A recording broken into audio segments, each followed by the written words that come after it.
The All-Star reserves have just been announced. And fellas, I don't know whether to be happy for all the first time in new coming All-Stars or to be absolutely chill. I can't even fix my tongue to say it. Or to just be outraged with the guys that got snubbed. I don't know which direction to go. Ox, I know you could feel me this morning. Penn, I'm sure you could feel me. But it's a beautiful day because we had some guys that were named to the All-Star team. So we will start with them, and then we'll get into the biggest snubs of this 2025 All-Star game. Sound good, y'all? Yes, sir. Let's do it. Yo, the NBA hates PC. All our favorite players got snubbed. All of them.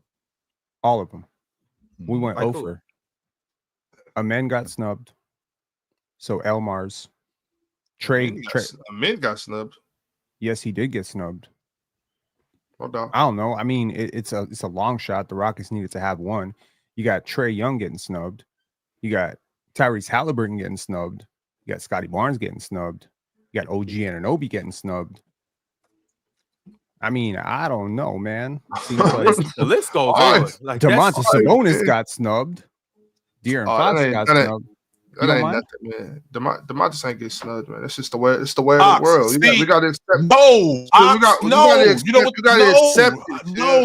No, Ox, I won't. I will not. And I'm tired of hearing that shit from you, man. This is not okay. Sengun had to be in the All-Star game, too. No. Other than that, what's on this list ain't got to be said. You know what I'm saying? Ain't no need for it. No, and that's the problem right there, Ox. The fact it's now accepted. Like, I guess I'm just not gonna make it. Come on, man. What we doing is that we throwing what this dude is doing away. We completely disregarding that. So if you're an All-Star, if you're what exactly is an All-Star? All-Star games for the fans. We already know that. But I'm playing at a certain level to be an All-Star. What are these guys doing that all made the squad that I didn't do? Ox? Nothing. Win, chill. Nothing these dudes did. No, I'm trying to hear that. Other than Wemby and Steph, and we've talked about Steph's situation, so we don't even have to address that. We know Steph's special circumstances. Other than Steph, Wemby is playing at a MVP level. Is Sabonis playing at an MVP level? You guys let me know. That's MVP level, bro. Yeah, I just disagree with you. He's playing at a first team. He's playing at a higher level than Sabonis. No, he's not. He's not. All right, then Wemby shouldn't be here then. Hey, then Wemby shouldn't be here then. It's not that Wemby. If that's the case, shouldn't be here. When you say playing at an MVP level, Ron, I lead the league in double doubles and triple doubles. Who is more valuable to the Sacramento Kings than Sabonis right now? Who? He does everything for them. And there's a difference between being a better player and being more valuable. No doubt. Two things are not the same. And with that being said, a guy who this is the second year in a row now, Ron. This is not the first time this happened. This is the second year in a row, which I'm tired of hearing this from you, man. Sacramento is the capital of California. Sacramento is not a hick town. It's the capital of California. They got a pro basketball team there. Understand what I'm telling you? So with them having a pro basketball team there, they got a 20-14 guy there who's and again this season 6. That's 6. 20. They got a 20-14-6 guy there, and they end up, if I'm not mistaken. If I'm not mistaken, make sure you straighten me out. They are I think they're a game and a half. They're 2.5 games behind the Clippers for the 6th spot. 2.5 games behind the Clippers for the 6th spot. And 2 games behind Minnesota. Your mic's going out. For the 7th spot. Chill, your mic's going out. Are you on the right Wi-Fi? Let me fix it. All right, but let's still. I mean, balance it out. Go ahead, there's 40-ish All-Stars, right? Every year there's about 40. 40 All-Star level players? Yeah, I would say usually there are. Now, some are going to miss it because of injuries. They didn't play enough, right? You can make that argument for LaMelo, but I wouldn't personally, but I get it, right? Some are going to be just on bad teams. And some are just going to be casualties of voters, right? Because there's only so many spots. But every year I see there's about 40 players who are playing above that line of All-Star. And yeah, you're going to have some snubs. It's inevitable. It's inevitable. And like I said, I already said I think Houston has to have somebody represent. Houston had to have somebody in there. And it's not only that, but it's political. Chill. There's no way Victor Wembanyama was no All-Star. And with that being said, Victor Wembanyama is playing. He's playing All-Star level basketball. It's not. I'm not saying that he just got. It wasn't a gimme. It wasn't like a here here you got it. Like Victor Wembanyama, I think he's playing All-Star level. But just the politics of things make it to where there's no possible way the NBA can leave him out of the All-Star game. You know what I'm saying? So with that being said, that's why I'm okay with things the way they are, because what's understood don't got to be said. Okay, what I'm saying is, you know how this goes. Strip the names off of it. Take the jerseys off. You can't do that, Ron. You can't do that. I'm just okay, but I want to ask a question though. I understand it's politics, but forget the politics. Let's talk about what's right. If Wemby made it with him being they're the 11th seed, they're below Sacramento, right? 12. They're the 12th seed. Right, but if we take politics and all that stuff out of it, and just like the better teams, then that means it's Sengun that don't make it, not Wemby. Okay, but we know Sengun's circumstances too. I want to talk about Wemby. So Sengun's at the top of the West. I want to talk about the two guys that are at the bottom of the West, both big men, both forwards, if you will. So I'm saying like these guys both are in similar situations. They're both putting up good numbers, and they both are on losing teams. Who deserves to make it? We're plus 500 actually. Okay, I mean, so y'all have one more game. So tell me, who deserved to make it then? Wemby or Sabonis? Domantas Sabonis, but it's not about that, right? Both of them. And to Mars's point, the fans don't want to see Domantas over Victor Wembanyama. I think I might be the only person up here that wants to see Domantas over Victor Wembanyama. You know what I'm saying? That's true. So, you know what I mean? Let's keep it real. There's no way Domantas Sabonis was gonna make the All-Star team, bro. I don't want to say there's no way. I feel like, look, this is the NBA. He has Sacramento on his chest pin. All right, it's just not gonna happen, bro. Wait. When in 2023, we were at the time of the All-Star game, I think we were like the 4 seed. Yeah, De'Aaron Fox made it. Right. So, but did Domantas and De'Aaron Fox was there? Domantas made it, but De'Aaron Fox got there on the injury reserve. Well, that's why these snub videos matter, because if you push back enough, maybe there's an injury in a couple of days, couple of weeks, not hoping for anyone to get injured. We know. But if there's an injury replacement, you do want to create enough of a momentum in the media. No, because just like I said when De'Aaron went, if I'm Domantas Sabonis and they see me, somebody's hurt, you want to come? I'm chilling. Damn, I'm chilling. All right, so well, this is the list right now. These are the guys that made it in the Western Conference. I do want to congratulate these guys and salute to them on a job well done. The reserves for the Western Conference goes as Anthony Edwards, Sengun, James Harden, J-Dub, Jalen Williams from the Oklahoma City Thunder. Congrats to him. He's a first-time All-Star. Also, congrats to Sengun. He's a first-time All-Star as well. Anthony Davis, Victor Wembanyama, and Jaren Jackson Jr. This is a respectable list, man. This is a respectable reserve list, man. I can't be mad at this. Congratulations to the 3 first-time All-Stars, J-Dub, Sengun, and Wemby. Congratulations to James Harden for finally making it. Again, it's been a while. How long has it been, Marsh? I want to say 2-3 years. He actually made it. Yeah, 2022 was the last time he's made it. So this is his 3rd season since he actually made the All-Star team in Salt Lake City. He just didn't go. Was he hurt? Was that not 22 no. when he was requesting a trade? He missed the phone call. No. Huh. So yeah, he missed the phone call. So he made the All-Star. Oh, for the reserve. Yes. Mm-hmm. He just that don't count. Just didn't go. Fellas, what year was the game in Salt Lake City? Year before last. I want to say 23. I want to say 23. He was an All-Star in 23. Okay. Yeah, but it was a reserve. Phone call just didn't go. No, he's a reserve. Y'all count that? I'm not reserve. I mean, injury replacement. Yeah, I don't really count that. I do count that. Mm-hmm. I do count that. I mean, I'm 20 years from now. I'm not going to know who's injury replacements. I'm just know. No, we're not. Right, but it's today. We know right now. I didn't even know he was an injury replacement in 23. I didn't even know he was there. I know that we predicate this stuff because I know I say it. I'm not a fan of the play-in tournament. I don't think that the 9 and the 10 team are playoff teams, but that's the way it is today, right? That's the way it is today. You are in the postseason if you're in the ninth place and you're in 10th place. That's the way it is. Even if I feel like you're not a playoff team, that's the way it is today. If you got to do it on a playoff team, the way it's constructed today, that leads his team in points, rebounds, field goal percentage. He's leading the league in rebounding. His team is above 500.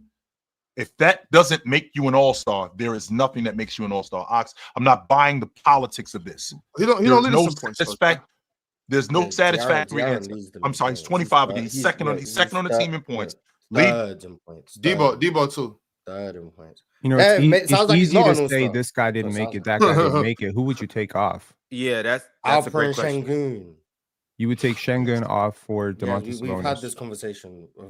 Domantas Sabonis should have been an all-star, and Alperen Şengün shouldn't be an all-star.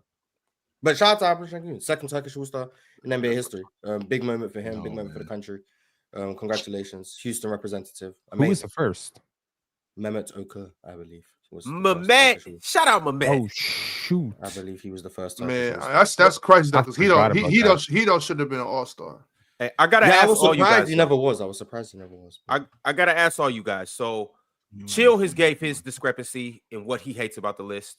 I gotta go around the room and ask everybody who is least deserving on this list and who would you replace them with? Least deserving sounds it does, but I'm saying everybody has a person that they believe shouldn't be on here. Personally, just on the West.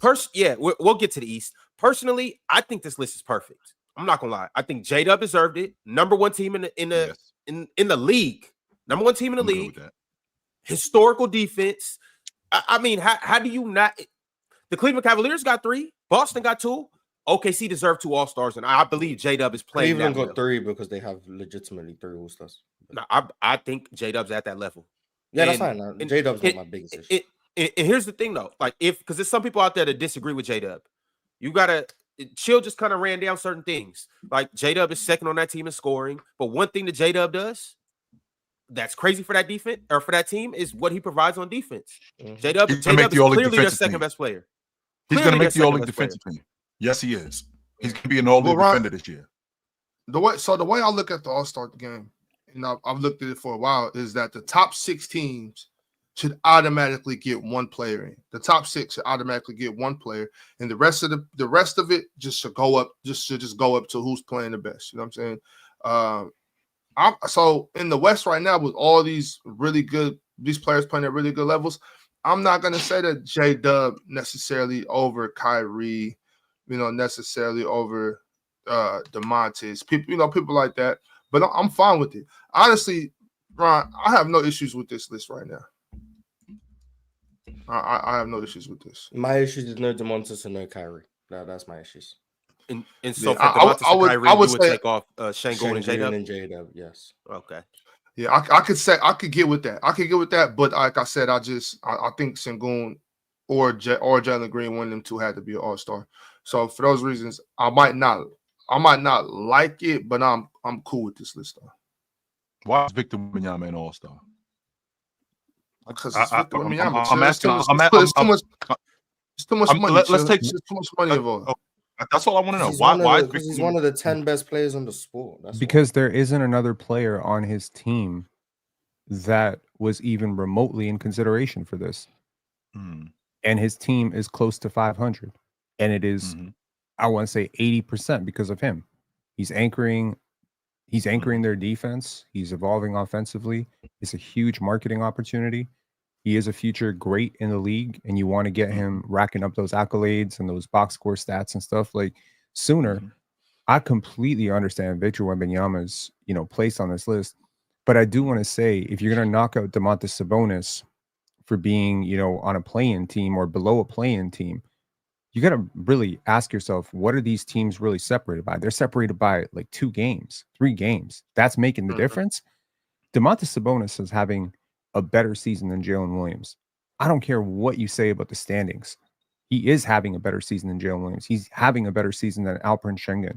And the problem is when you get these teams that are considered like ensemble teams, Like you remember Coach Budenholzer's Hawks. Honestly, man, there might have been one All-Star on that team if there was one. It was probably Al Horford. But having to award it to an All-Star, but I get your point. Pardon? Paul Millsap. Paul Millsap was an All-Star. Paul Millsap was a very well-deserving All-Star, but I get your point. They definitely didn't have 4. They didn't need to have 4. They didn't need to have 3. You don't always need to, because it's like how much of the Celtics success right now, I know we're talking about the West, but how much of the Celtics success is because of Peyton Pritchard coming off and lighting up the league?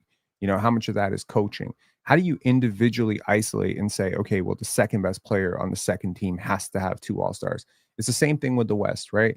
How do you individually isolate Jalen Williams' contributions to the OKC Thunder? Have the OKC Thunder looked great without Shea? No, they haven't looked great without Shea, right? Is he the second best player on his team? No, the second best player is injured. So it's like you're awarding the third best player on the number 1 team over the best player on the number 12 or 11 team. And that to me is a little bit warped. And that's why people say, okay, well, don't go with the hypotheticals. Hypothetically speaking, if Domantas Sabonis was on the Houston Rockets, the Rockets are better than they are with Schengen. If the Domantas Sabonis is on the OKC Thunder, I could argue the OKC Thunder have enough defense to make them even better with him. Like it's always difficult to isolate individual contributions to team success, but we got to try. We got to try better than this. Well, when you isolate individuals, I've seen in a long time. So 2 years in a row, Mars. Not 1 year, 2 years in a row. But last year, I don't know who made it. It can't just be because he playing in Sacramento. Because Chris Webber made the All-Star team on the regular up there. That wasn't the problem. That's not it. It can't just be because he playing in Sacramento. Chris Webber came in as a superstar, too. That's different. And back then we were really good. You know what I mean? Like, yeah, if we created a third All-Star team, it would be a deserving All-Star team. That's my point. I don't think I can think of many years in NBA history where I can create a third team, like a full third team of total snubs, Trae Young, Halliburton, Barnes, LaMelo, like all those guys, DeMontis, Fox. Like I could create a full-on third team, and it would be up there with some of the All-Star games. We ain't even mentioned Devin Booker either. Or just stretch that we did not mention Devin Booker. Or just stretch the roster to 15 guys. You got a 15-man roster in the NBA. Stretch the All-Star game roster to 15 guys. Think about all the guys who are not in because of injuries. Think about all the guys who are not in because of injuries that are fully All-Stars. Franz, Paolo, Luka. Yeah. I mean, Joel Embiid. Hey, look, Kawhi. You could take the all-injury team, and that would be crazy. The all-injury team might whoop the All-Star team. No, I agree, but my man Teddy Hart sent through a $50 super chat. He said, we are in unprecedented times where there's 3 times as many All-Star caliber players than slots. Yes, there's snubs in every era, but not quite like this. In point guards alone, there's 15-plus All-Star game caliber players. Is this fixable to preserve the legitimacy of the history books? Expand the All-Star roster to 15 guys. When have history books ever been legitimate? That's a very good point. But also, like, how often do we hear people quoting All-Star selections on people's historic credentials? It used to mean something. 5 slots it did. Down the line. It used to mean something. To be an All-Star used to mean something substantial. The fact that the All-Star game has become what it's become is why the All-Star, being an All-Star, isn't taken as serious as it used to be. Being an All-Star used to mean something. Being the All-Star game MVP meant something. It doesn't mean anything now because you got games that are 187 to 181, and the quality of the game has gone by the wayside. And because the quality of the game has gone by the wayside, that means that now the fact that you've made the All-Star team becomes in question when it shouldn't be. The fact that you're an All-Star, the fact that you are one of the 25 best players in the game, I mean, I think that means something. And it still should mean something. But the quality of the game is the reason why the All-Star game hasn't become as big a deal as being an All-Star selection hasn't been what it used to be. Well, if the game is up to me, I just remove the conferences and the positions, just to get the top 24. And I like that too, but we can even expand it to 30. Because think about it. They're taking so we have 3 teams that are getting drafted from these guys, right? And then they're taking 7 players from the G League and trying to put them in there. 7 players from the Rising Stars, whoever wins that. That should just be 7 more All-Stars.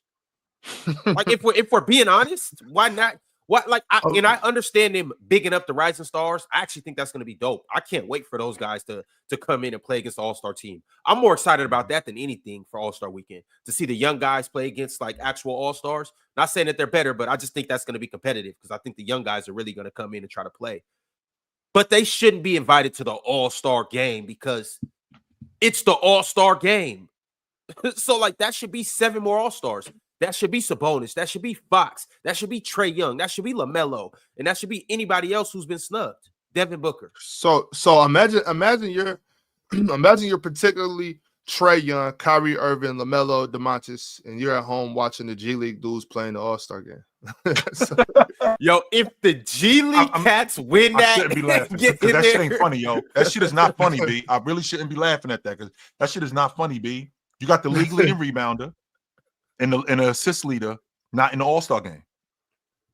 That's what you got going on in the NBA today. You got the league leading rebounder and the assist leader. And by the way, the league leading rebounder is averaging 20 a game. It's not like he's averaging like he's primarily a rebounder. Him and almost 7 assists too. Just want to throw that out. And so you got the league leading rebounder. It's like in football where you got the sacks leader and the rushing leader are not in the Pro Bowl. No, man. You gotta find some humor. Andre Drummond they make the All-Star game every year. He was leading the league in rebounds. Yeah. Was he 20 a game, Mars? Like 17. And 6 assists. I ain't say 20. I ain't say 17 or 18, Mars. I said 20. But the rebound. 17 the in rebound was 2017 is different than 20 in 2025. So. And Mars, how many rebounds did he get during that time? 16. Like 16. Come on, chill. That's some all-star numbers. Yeah, so this isn't unprecedented that you lead the league in rebounds and don't make it. But Domantas Sabonis should have made it. I just don't think because. But it's not like Andre Drummond was leading the league in rebounds and averaging 5 points a game. Like we talking about, he wasn't 20. He wasn't 21 a game. He wasn't 22 a game like Sabonis. Okay, so he wasn't doing that. So 17 points in 2019. That's not comparable to 21 points in 2025. Yeah. What about the 7 assists? Yeah, we've accepted that. We've accepted the assist makes more sense. But I mean, I think we can agree that just, everybody is going to make. I'm not just using the rebound argument, Mars. I'm not. Yeah, I said that the 21 and 12. Okay, so right, so points in 2020 is basically comparable to 21 and 2025. Okay, so the league leading rebounder, right? The league leading rebounder, who's also averaging 21 a game and 7 assists, is not in the All-Star game. There you go. Okay, so all right. The best bigs how about what is the stat inflation percentage? Wait a minute. How about the 15, assist 20, leader? 25? How about the assist leader? How about the assist leader in the NBA who's also averaging 20 a game? Get him not in the All-Star game. Trae Young got not the All-Star game. Okay, career low efficiency, worth noting. He's still got to be pissed. No, I think Trae Young is fantastic, but you have to factor in team success and efficiency. I think he was a snub for sure. I think LaMelo was a snub. But chill, you got to find some. You got to find some humor in this, though. Chill. There's got to be. I don't think it's funny at all. I don't. We got to laugh a little bit. I don't think this is funny at all. And the reason why I don't think this is funny at all is because of what you just said. I'm a 2014-7 guy. I'm one of the best. I don't think that there's 25 players. If I'm looking down the line, I don't think that there's 25 players better, undisputed, than Domantas Sabonis. But then I got to watch a G League guy who's leading the league in points make the All-Star team over me. Meanwhile, I got to deal with Bam Adebayo. I got to deal with Anthony Davis on the regular. I got to deal with all of these big guys on the regular, and I'm holding my own. In fact, they walk away from me. Going, God damn, I earned my paycheck. Yes, I earned my paycheck tonight. Well, chill. I'm with you on that. I believe, especially since Joel Embiid is hurt. I think Domantas Sabonis is the second best center in the NBA. So you don't got to convince me. I'm just accepting what I already. I'm accepting. I'm accepting what I already knew was going to happen. I told you this yesterday, chill. It's so crazy because we all know there's no possible way Domantas Sabonis is not going to make the All-Star game. But while we know that, we all understand that he's not going to be there. I said this yesterday. It's like, come on, this is the way it works. It's tough. It's all good. I mean, at the end of the day, maybe AD's abdominal strain will keep him out. No, he isn't, Nielsen. No, Sabonis is not overrated. No, he is not. That's not going to be that kind of shit boils my blood right right there. That kind of shit right there boils my blood. Sabonis is very overrated. No, he isn't. No, he is not. How many 20 and 10 guys are there in the NBA? That's doing maybe not just 20 and 10 guys. 20 and 10 guys doing what Sabonis is doing. And by the way, he's not he overrated. just started doing this. Undervalued. And okay, that's fair. I could get with that. I could definitely get with that, Jordan. Yes. Yeah. Wait, Mars. No, Mars. Let's do it like a LeBron stat. How many 20, 12, and 6 guys are there? Okay, I'm not actually gonna look at that, but let's do it like a LeBron stat. I'm doing Come points. on, Mars, man, get to the numbers, man. So bonus is 20 and 10, but 21 and 14. Cat is 20 and 10, 20 and 10 is fine. I'm good with that. 20 and 10 is 20 and 10. Cat is 20 and 10. Jokic is 20 and 10. Giannis, All-Star, Wemby, All-Star. Şengün is close. He's at 19 and 10, but he's not 20. All-Star. Vucevic is 20 and 10. Okay. And then that's really it. Like then you're looking at there's no Jalen Johnson. I think Jalen Johnson was close to 20 and 10. He was 19 and 10. He was 19. How many 20 and 12 guys are there? We got 20 and 12. Is Demontis guys out of there. Demontis, Cat, Jokic, Giannis. All-Star. Okay. Now, how many 20, 12, and 6 guys are there? with 3 steals. With half block. Demontis, Jokic, and Giannis are the only 20, 10, and 6. Now, Wemby's 20 and 10 as well. Sorry, Wemby's 20 and 10. Add the steal, the half steal, and the half block in there too. Half steal and a half block. Chill, this is the only way Ox could get through this. He gotta laugh. Demontis, Jokic, and Giannis are the only people who are averaging 20, 10, 6, half steal and half block. And by the way, Mars, the motherfucking dudes that you just mentioned, they're gonna be all pros too. They're gonna be on the all pro team.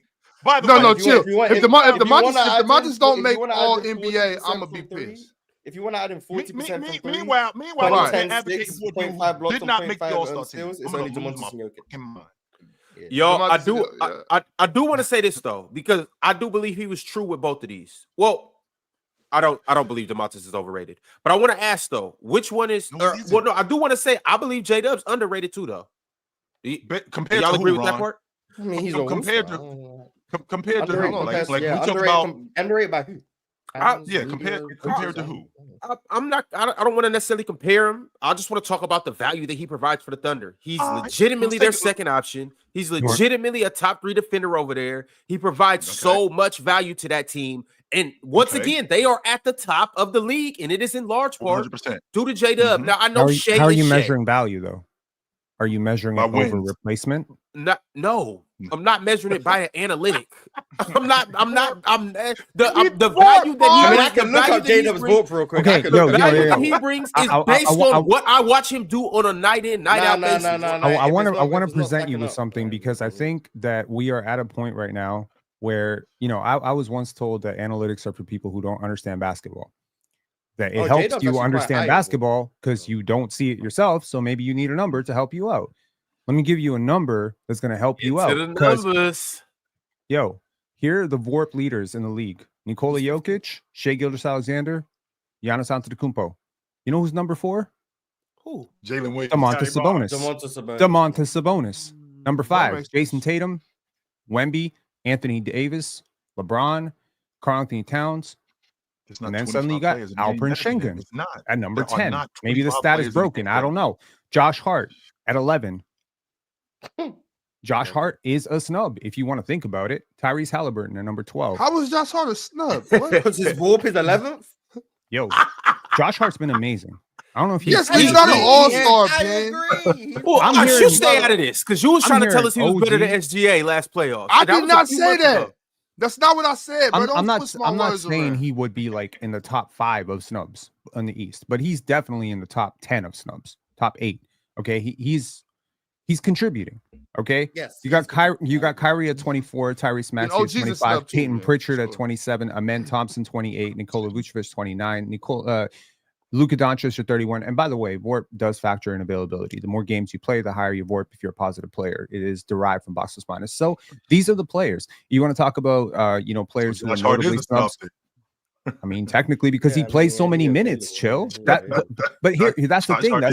That's what people don't realize is what Josh Hart and OG Anunoby do when they're so high in minutes is they're providing superior value to players who play 30 minutes. If you playing 38 minutes a night, your production should suffer. Your percentages should suffer because you're more tired. Why should it suffer? No, it shouldn't suffer. These are world-class athletes. You're playing this. Your production should not suffer.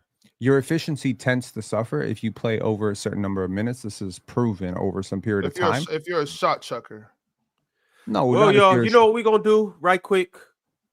We're going to talk about the best shot chuckers in the league. Today, we are going to put together a prize pick contest with all shot chuckers. You hear me, Mars? You hear me, Chill? You hear me, Ox? All shot chuckers today. Why? Because we have the ability to run our game, control our game, and win our game right here at PrizePicks. Oh, and the beautiful part about the whole thing is we can win $50 instantly when we play just $5. Thank you for the beautiful promotions over at PrizePicks. You guys are the best. Oh, and by the way, in order to do that, we do have to use promo code PANEL. But after we do that, we in the game. So here's the play, y'all. It's real simple. All you got to do is download the PrizePicks app, obviously. You play $5 and you get 50 back, obviously. You use the promo code PANEL, obviously. And then you choose the players that you want to choose that you believe is best for you to win for that day. And once you choose the players in the sport that you want, on a team that you want, however you want to choose them, you simply go more or less on their player projections. If you go less, cool. That makes them a Lester. If you go more, even better.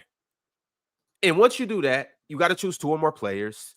Then simply, you wait for your contest to win, and then you easily cash out. It's as simple as that, y'all. And actually, it's so simple, Ox could do it. And I'm going to show you guys how to do that right now.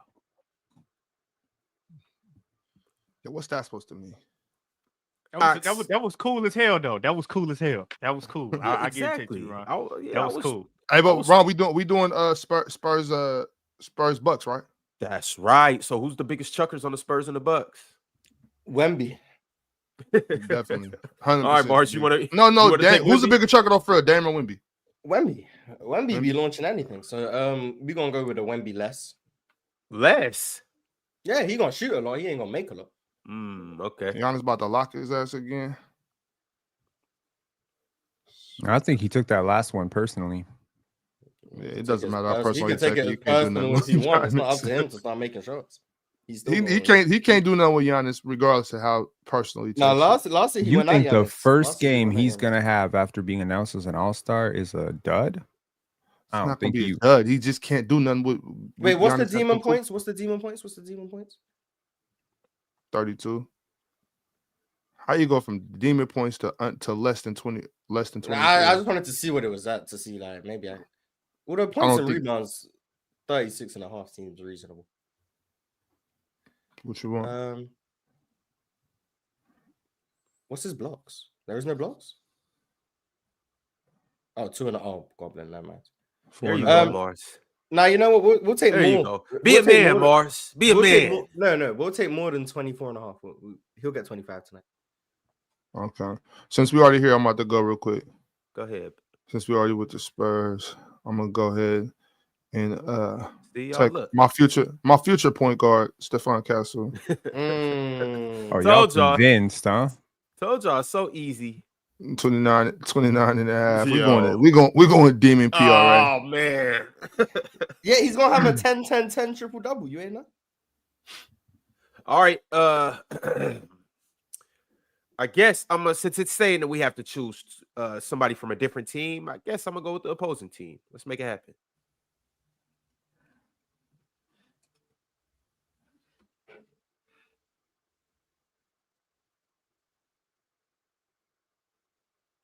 All right. I guess this is pretty easy.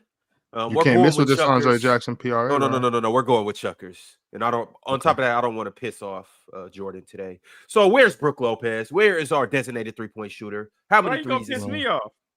Two and a half. Give me that. That's easy money. That's Ron. Facile dinero. Chill. You got yours, Chill? You muted, you might be muted, Chill. I apologize. What does Giannis look like on this? Let's see what Giannis looks like on this. Probably like 55 euros. Einfach. Watch your language, brother. It's a family show. Einfach means easy. Let's see here. Giannis 10.5. 50 PRA. What's the demon on that? Oh shit. 60. Oh damn. Hey, got him killing these because you should take it. Shit. I might take that, but I just want to make a transition real quick because I want to go to that Warriors Phoenix game. I want to go to that Warriors Phoenix game. We got to do Bucks Spurs. Oh, we got to do Bucks. Okay, then I'm taking that Giannis PRA. The demon. I think he destroys them tonight. Yes. 60. Yes, this is a good thing. I think he does. I think he destroys them tonight. Ron, he about to have 48, 12, and 7. I think he's Ron over his last 6 games. I think he's averaging like 34, 16, and 34, 15, and like 5 over his last 6 games. Giannis is quite good. Like if you think about it. By the way, Mars. Yeah, Ron. By the way, the last game no one really showed up. I mean, for real, but they lost to the Portland Trailblazers. Yeah. Who also just beat the Magic. All right, the Blazers going crazy. Type in Dame right quick. It's like they don't even know that they're tanking. Well, I mean, he right here. I could. Scoot Henderson got them playing winning basketball. He right here, Ron. Oh man. Yeah, let's see if we can get a nice little cherry on top from Dame. Fellas, let me know if you see anything that you would like. Dame gonna ruin this shit, man. A block. I like the 7 assists from Dame. I do like that. I don't like any of this. Well, I mean, if you got Giannis going 60 plus, I'm assuming Dame is going to get some assists. I mean, yeah, that's a fair assumption. You never know. He likes to dribble. What? Giannis ain't much of a catch and shoot guy. He likes to dribble a lot. I don't want that. I don't want nothing to do with that. 7 assists. I mean, I don't win or lose. Well, he got to get 8 assists. It's not 7. I'm ready to go less on them assists. Okay, let's just go at 9.5. Let's do the demon. All right, come on. Let's get up out of here. Yeah, you do the demon assist, and I'll do the demon Wemby points. Come on, let's go. Let's get up out of here. Man, this is Hey, we are whoa, Ron. We are trying to win now. Come on, man. Right. We are trying to win. If we're trying to win, let's leave it how it is. I'm with that. All right. Wemby, 24.5 points more. Stephon Castle, the Kings' future point guard. Ox feels at home right now. Demon pick, 29.5. PRA, more. Brooklyn Lopez, 2.5 threes. Demon pick, more. And Giannis Antetokounmpo, 59.5 PRA. It's another demon pick. More on that too. Big Ox, what does 50 turn into? Why don't you just take a goblin while you're at it? No. Oh my God! For the love of the game. All right, look. 30 for the love of the game. You can go 3 for the love of the game. Taking goblins. What do you think this is, Penn? Taking goblins? 30 for 8. Boy, it multiplies. It multiplies a really high number. Yeah, but we're grown. Have some integrity, bro. Yeah. Hey, all right, fellas. That 1800, we in the hot spot, Jordan, with that 1800. Bro, I've never seen nobody in my life turn 30 in an 1800. Never in my life. What type of job is that? 30 into 1800. Yeah, we've seen that. Boy, almost 1900. Ron, you the man, boy. Ron can promo that. Hey, Ron, you should be on Instagram right now, boy. If you want to turn $30 right now into 1800, don't worry, I will be on TikTok. This is not right after this. Y'all look. This Jordan, is not even your tax return. Go check what Facebook IPO was, and people were calling it expensive. I think it was about $25 a share. Facebook IPO. Yeah, go check what the initial price offering of Facebook was when they released that stock. Netflix too, man. These stocks were cheap. Now they're in the hundreds and close to $1,000. Yo, Pin, respectfully, we don't give a damn. Buy the PrizePicks stock right now. When you see me post my video on Instagram right after this, make sure you comment, or TikTok. Just make sure you comment Dub Lester. All right, y'all. Let's talk about the East right quick. And the guys that made it out that way. Actually, before we do that, I do got some super chats I do want to read, and then we'll get over to the East. my man DSG Piccolo with his daily super chat. He said, I said it would be close or we'd have him in hell. Gave the Magic BTA last night. Was BTA? Belt to ass. Belt to. It's supposed to be put out the belt on him. All right, they put that belt on the Magic last night. Tumani FC, we up. Told Paulo to meet him at the rim twice. Shaden FC, we getting back up. Scoop best pull-up 3-point shooter this month. Encouraging. He was true. I seen on the graphic because the Blazers have some statistician who just comes up with random stats during the game. It's a very interesting broadcast if you watch the Blazers broadcast. Very interesting. Scoot Henderson shooting like 51% on pull-up threes in January. So shout out to Scoot. That's really good. Yeah, Paolo, the first 5 games may have tricked me. Or the injury is still lingering. I don't know, but he's not playing like he was to start the season. I need to get him out of France. He's going back to where he was, and where he was, I wasn't very high on. So I'm quite disappointed in what I'm saying.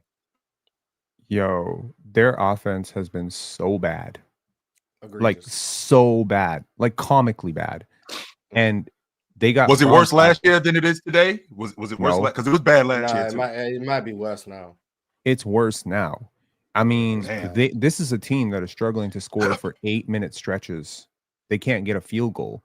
And it's, I don't know, man. Sometimes you got these big numbers, guys. Look, I want to be honest. I was always higher on Chet. I was also higher on Jabari than Paolo coming into the draft. And I felt like an absolute idiot because coming out into this season, everyone's been telling me like, yo, Paolo is legit. Paolo's legit. And I'm like, all right, let me watch. And I watched and he looked really legit. I was like, shoot, I'm wrong. This size, this strength, the pull-up jump shooting, this is legit. Watching him the last 5-6 games, holy. Looks like I'm gonna have to go back. I don't know. Well, y'all, what I wouldn't encourage you guys to do is go to a game where Paulo's gonna have a stinker. But what I would encourage you to do is use the GameTime app to go to the Super Bowl. Yes, let's talk about the NFL playoff games for a second. You know that heart-pounding, can't-feel-your-face kind of energy when your team is on the field? It's like you're a part of a big, chaotic, beautiful family of screaming strangers. It's like when Ticket was on the panel. And trust me, that's the type of magic that you don't want to miss out on. But hold up, though. Let's talk about buying tickets for a second, because that right there is a whole nother circus and a whole nother level of chaos. Unless you've got the GameTime app. You know, this is the MVP of all ticketing apps. There's like no competition. It's like your Giannis Antetokounmpo. But let me break it down for you. The GameTime app makes it so easy that even an ox could do it. 2 taps on your phone and boom, you got your seats. You want to see the view of your seats before you buy? Don't worry, they've got it. Don't want to deal with sneaky fees? They have all-in prices, which means no surprises. Oh, yeah, and last-minute tickets. Game Time's like, don't even sweat it. We got tickets up until the kickoff or even after the game starts. That's good ticketing right there. So what the heck are you waiting for? Download the GameTime app, create an account, and use the code CLNS. Let me spell it out for you. CLNS. For $20 off your first purchase. Terms apply, obviously, but come on, it's $20 off. That's the first down. So download the GameTime app, get last-minute tickets, lowest prices guaranteed, and go make some memories. All right, fellas, a couple more super chats, and we'll damn that. Hold on. What's going on? First of all, what happened? They're trying to trade my point guard. They done snub my big man. And I'm taking it very well. Bro, why you keep fucking with me? I thought this was family show, Ox. Damn them kids. Hide the kids. What's this about, Ron? What you want now? I think you started that off crazy work. I just want to let you know. Inspiration story. Like, chill. Like, that's like me saying, like, Mars came up on the show. He worked his way up the rankings, and he's a panelist, PCL champion. That's like me telling the kids, you could do it too if Mars did it. That's not disrespect. That's a compliment. Mars, did you get your belt? By the way, Mars. Never mind. Yeah, Mars, do I look like I have a belt? He's wearing it right now. That's crazy. Mars is wearing that belt for sure. He wearing it. Hey, Mars, you ain't get your belt for real? I'm still belt. Mars, stop playing and go back there and show the people the belt. Read your super chats, Ron. I'm trying to get into these All-Stars. All right, Mars don't want to show y'all the belt, but I do have a super chat from Ant MJ 235. This is what Ant MJ had to say. I wonder what he has to say. Ant in January. About who? 485 points, 92 rebounds, 92 assists, 69 three-pointers made, 12 blocks, and 10 wins. First player ever with those numbers in a month. Also, Dillingham's recent emergence should open up Ant's game even more. I agree with that Dillingham point. And Ant's been great in January. And the Timberwolves are turning. Dillingham been playing really, really well. Give it shout out to Dillingham. He's been playing really, really well. A couple things that I see though from Rob Dillingham, he's pretty good with the ball in his hand for a long distance amount of time. The next step of his game is he gonna have to figure out how to play off the ball and off the catch. That's where he kind of get a little shaky. But with the ball in his hand and time, if you give him time to dissect you, he's really, really elite at that. Tear your ass up. Tear your ass up. But off the ball and off the catch. And in transition, he a demon too. Yeah, but off the ball and off the catch is where it gets shaky for him. You start seeing him airball. You start seeing him take a little bit of bad shots, not getting into that second read. But he's young. You know, it's just like Jalen Green had that issue at first. But Rob Dillingham, I can see it a little bit in him, a little bit. But on the ball, he fantastic. He's probably better than Jalen Green with the ball in his hand for a long period of time. Off the ball. So you think he's smart? So you think he's smarter than Jalen Green? I just think his skill set is a little bit different from Jalen Green, which makes him like he's more conducive to having the ball in his hands. Jalen Green, yeah, that's what I'm saying, because he's a lead guard, right? Because he's a lead guard. Sure, I can get with that part. Yeah, the skill sets is just different, but I've noticed that watching Rob Dillingham over the past few games that off the ball, if you like having space and then you swing it to him, that's when he kind of get a little sketchy. But so do most players, and that comes with playing in the system. Like once they get that system down, it'd be good. Because like also they talked about that yesterday. He talked about how the Spurs play with a 0.5 system. When I'm coaching, I coach a 0.5 system. That shit can be difficult if you don't rep it. So it just depends on what the Timberwolves system gonna end up being. Julius Randle, the only one who ain't figured that shit out over there with he know about him by any rules over there. Most teams that have been successful have employed 0.5 offense, 0.5 you need it, system man. in general. You need it. You need it so bad, but most coaches don't go to it because initially when you revert or when you shift to that, there's a lot of turnovers. People are not used to making decisions in 0.5 seconds. Takes but time. Monty Williams did this with the Phoenix Suns. You know, the Memphis Grizzlies employ some element of this. The Spurs did it.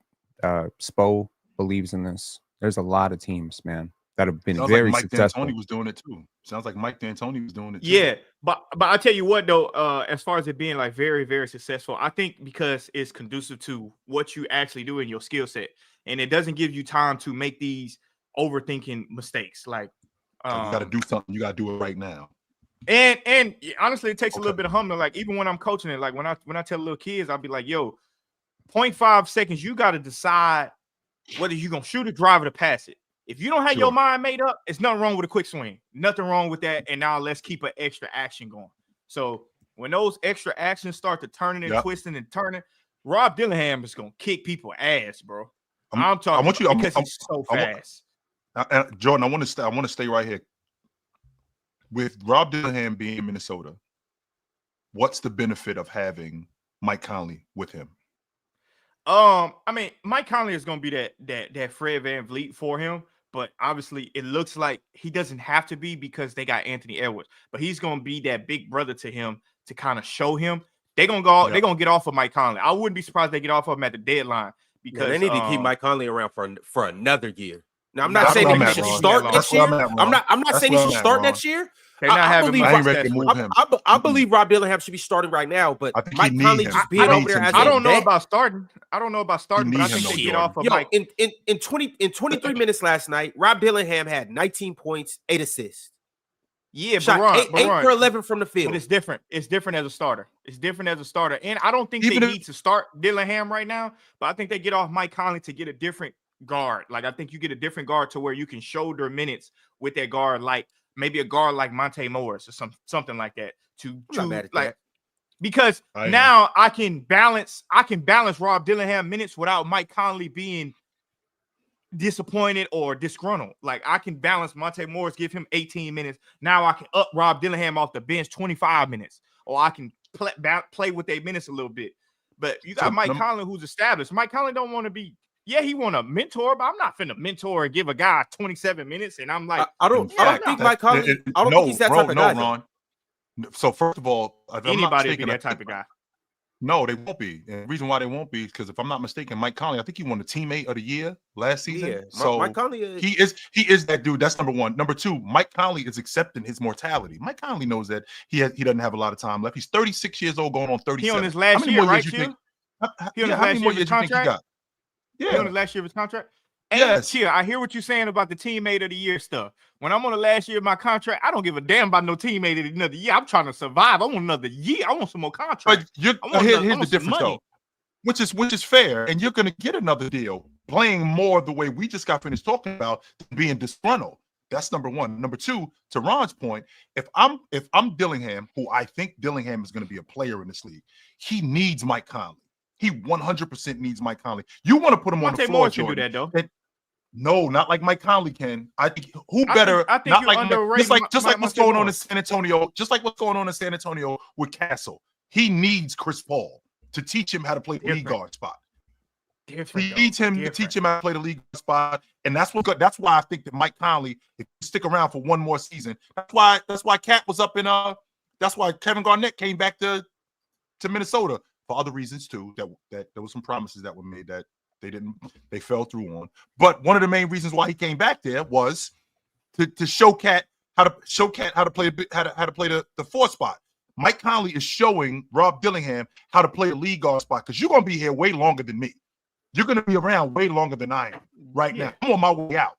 So a guy like Mike Conley, who can show him how to navigate screen, who can show him how to play with pace when he's on the floor, I essentially equate it to a backup quarterback. How when you got a backup when you got a quarterback in the league, I don't know if Patrick Mahomes would have been the quarterback he is if he didn't play behind Alex Smith for that one season. He needed Alex Smith. Maybe if he didn't have Alex Smith, I think we might have had something different. I get you, but also all I'm saying is, chill. This is different time and age. You saying Mike Conley taking his, he accepting his mortality, but I'm saying as a starter, Jordan, keep going. Keep going. No, as a starter. But when you can get another 2 years, that possibly Mike Conley could get 8 a year. So around there, all he has to do is play good for the rest of the season. He will get 8 a year. So when you can get that, if he's playing good, yes. Has he been playing good? I'm opening this up to everybody. Do you guys believe Mike Conley will get 2? I think he's a minimum contract guy next time. But see, look, something about that. But I'm not finna hang around in the league if I'm Mike Conley and made all this money for a minimum contract. Why would I do that? For the love of the game. No, it ain't too much love of the game for hanging around for a minimum contract, and you Mike Conley, and you used to getting big dollars. He's not getting a minimum contract. We don't know people's mental makeup. Okay, he will get $5 to $6 million. He's not. But that's what I'm saying. In today's NBA, and they don't have that contract predictor thing anymore, do they? That they used to have with 538. Okay, first of all, with a player of this age, I think he's very valuable. The teammate of the year thing is extremely important. He's stable. He can step in for you. He can lead an offense pretty okay. Rob Dillingham is probably a much better scorer right now and more talented, but you do need that institutional knowledge to be passed from the OG to the young buck. You need that. You absolutely need that. He can show him the ropes of how to manage his body, manage his diet, manage his circle. How many adults do you find that there are in that Minnesota locker room? Like real adults. I'm not talking like 25 years old, you can get into a club. I'm talking real adults who can really show you the ropes, the Thaddeus Youngs, the Garrett Temples, the CJ McCollums of the world, like those dudes, right? You need some of those guys in your locker room who can just show these guys how to manage their life off the court, because 95% of the NBA as a rookie is off the court.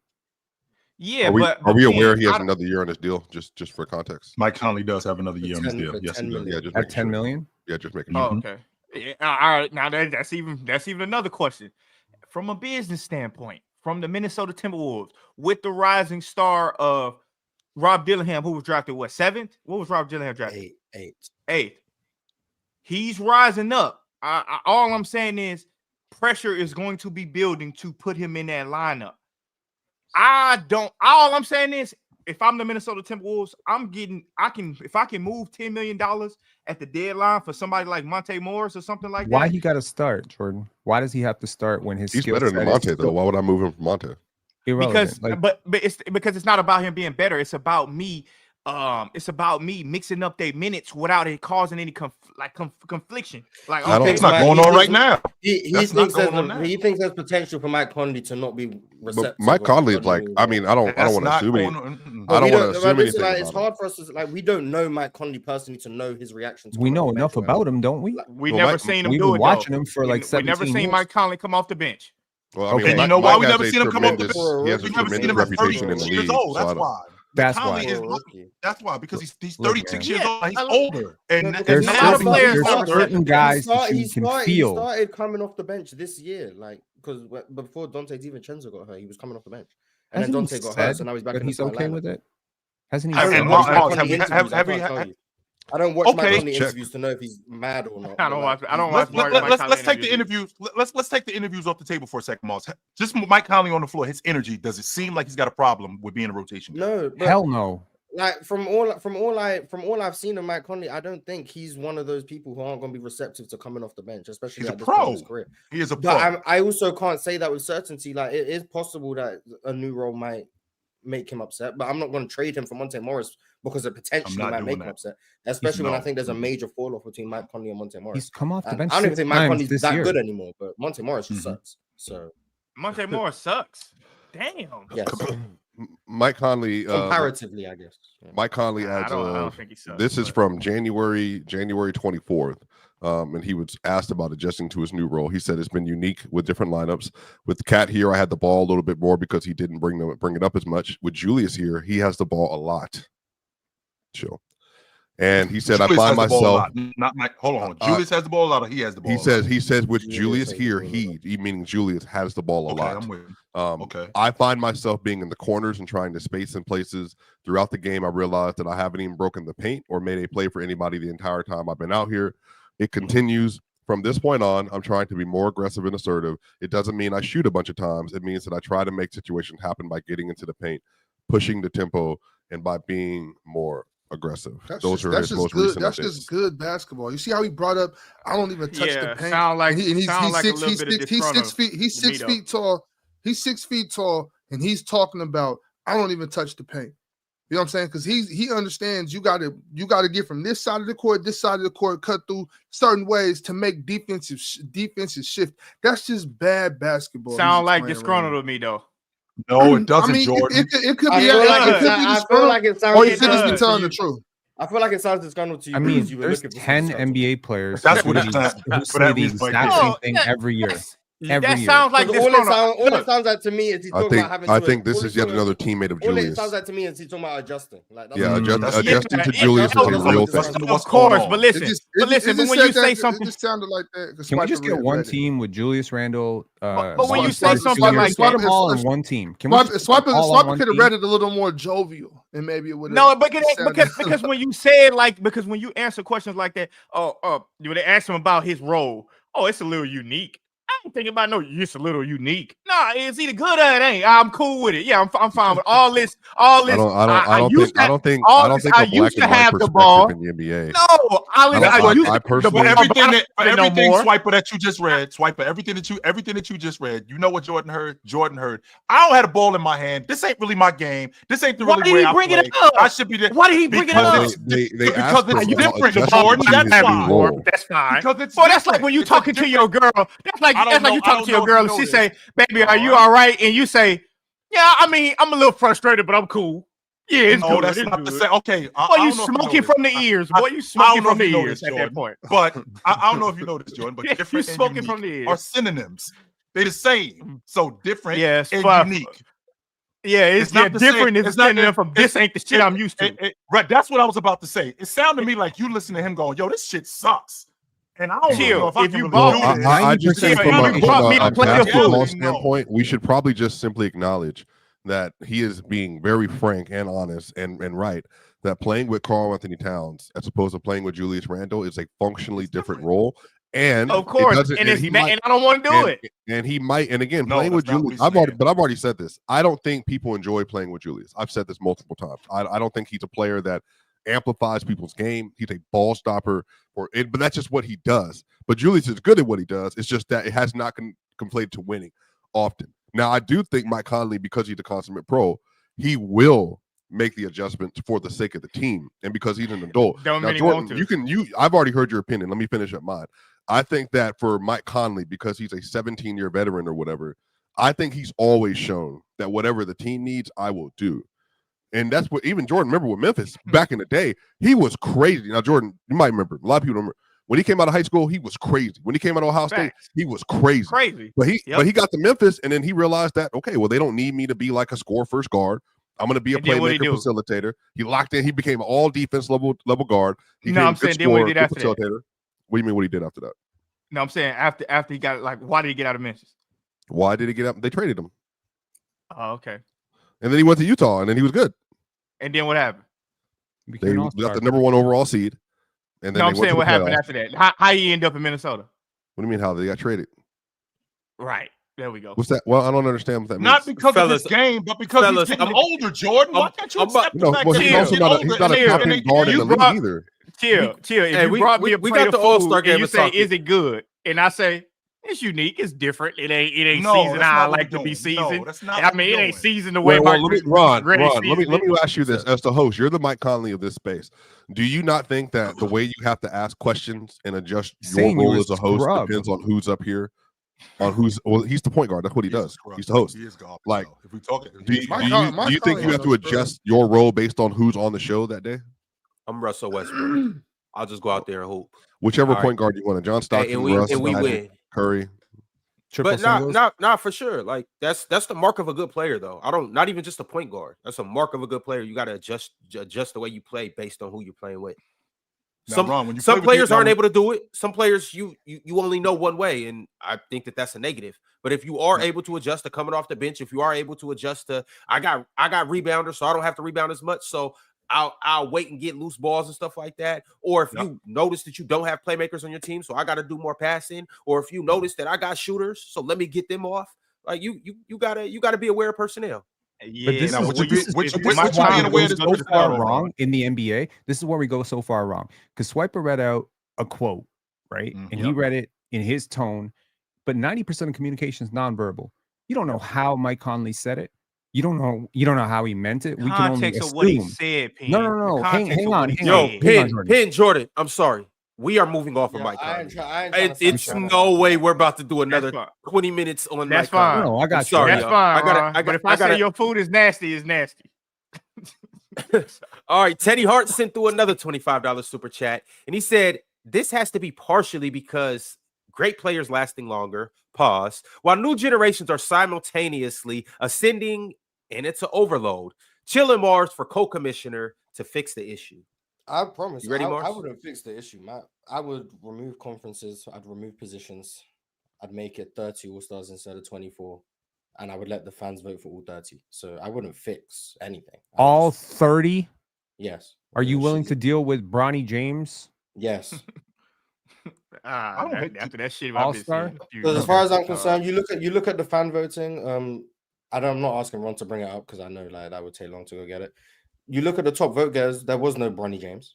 James wasn't on the list. So the idea that, Bronny wasn't there. The best players were all on the list. It was LaMelo, Darius Garland, Donovan Mitchell, Damian Lillard, Jokic, Giannis, Tatum, SGA, Steph, LeBron, KD, Wemby. All the best players are the ones getting the most votes. The only exceptions, I would say, were probably Andrew Wiggins and Jordan Poole getting a lot of votes.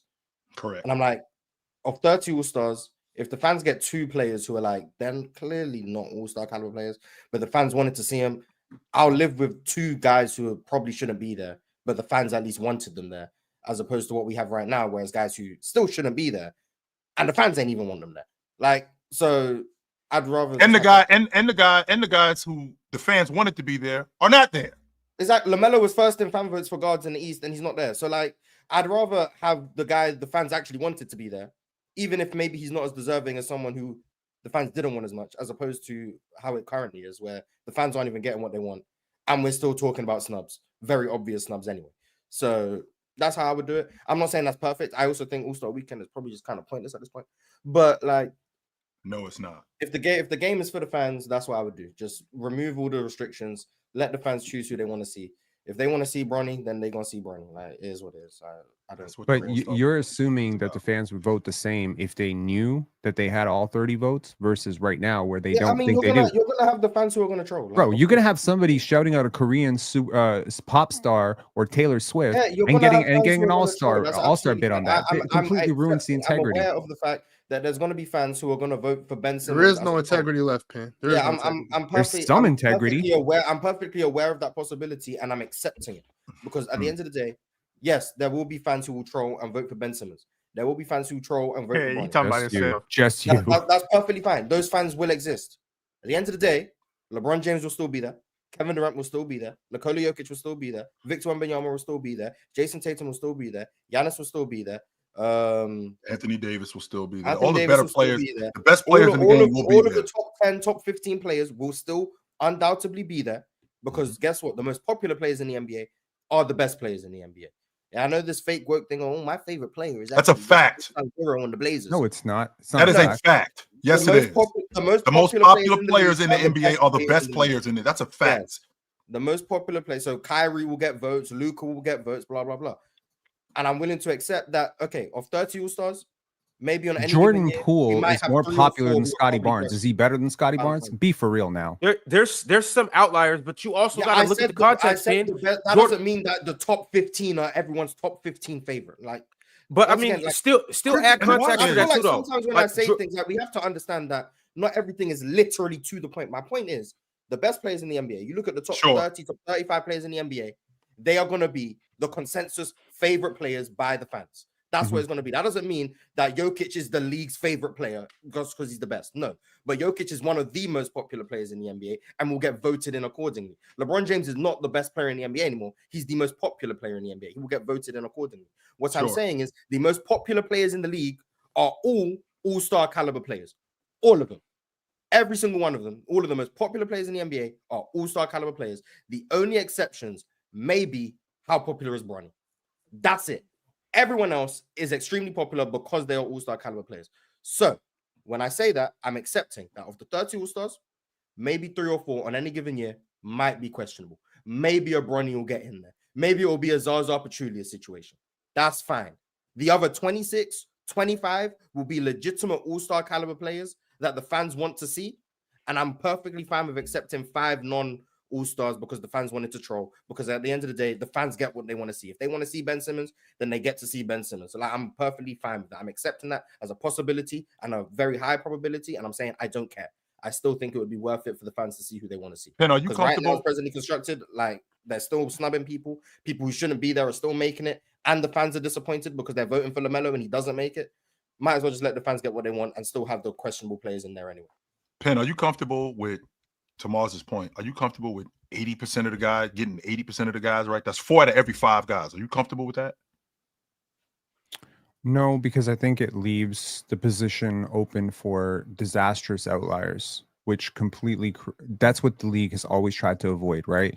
Back when Yao Ming was playing, you used to see a huge boost for anyone he was playing with. You almost had Shane Battier become an all-star.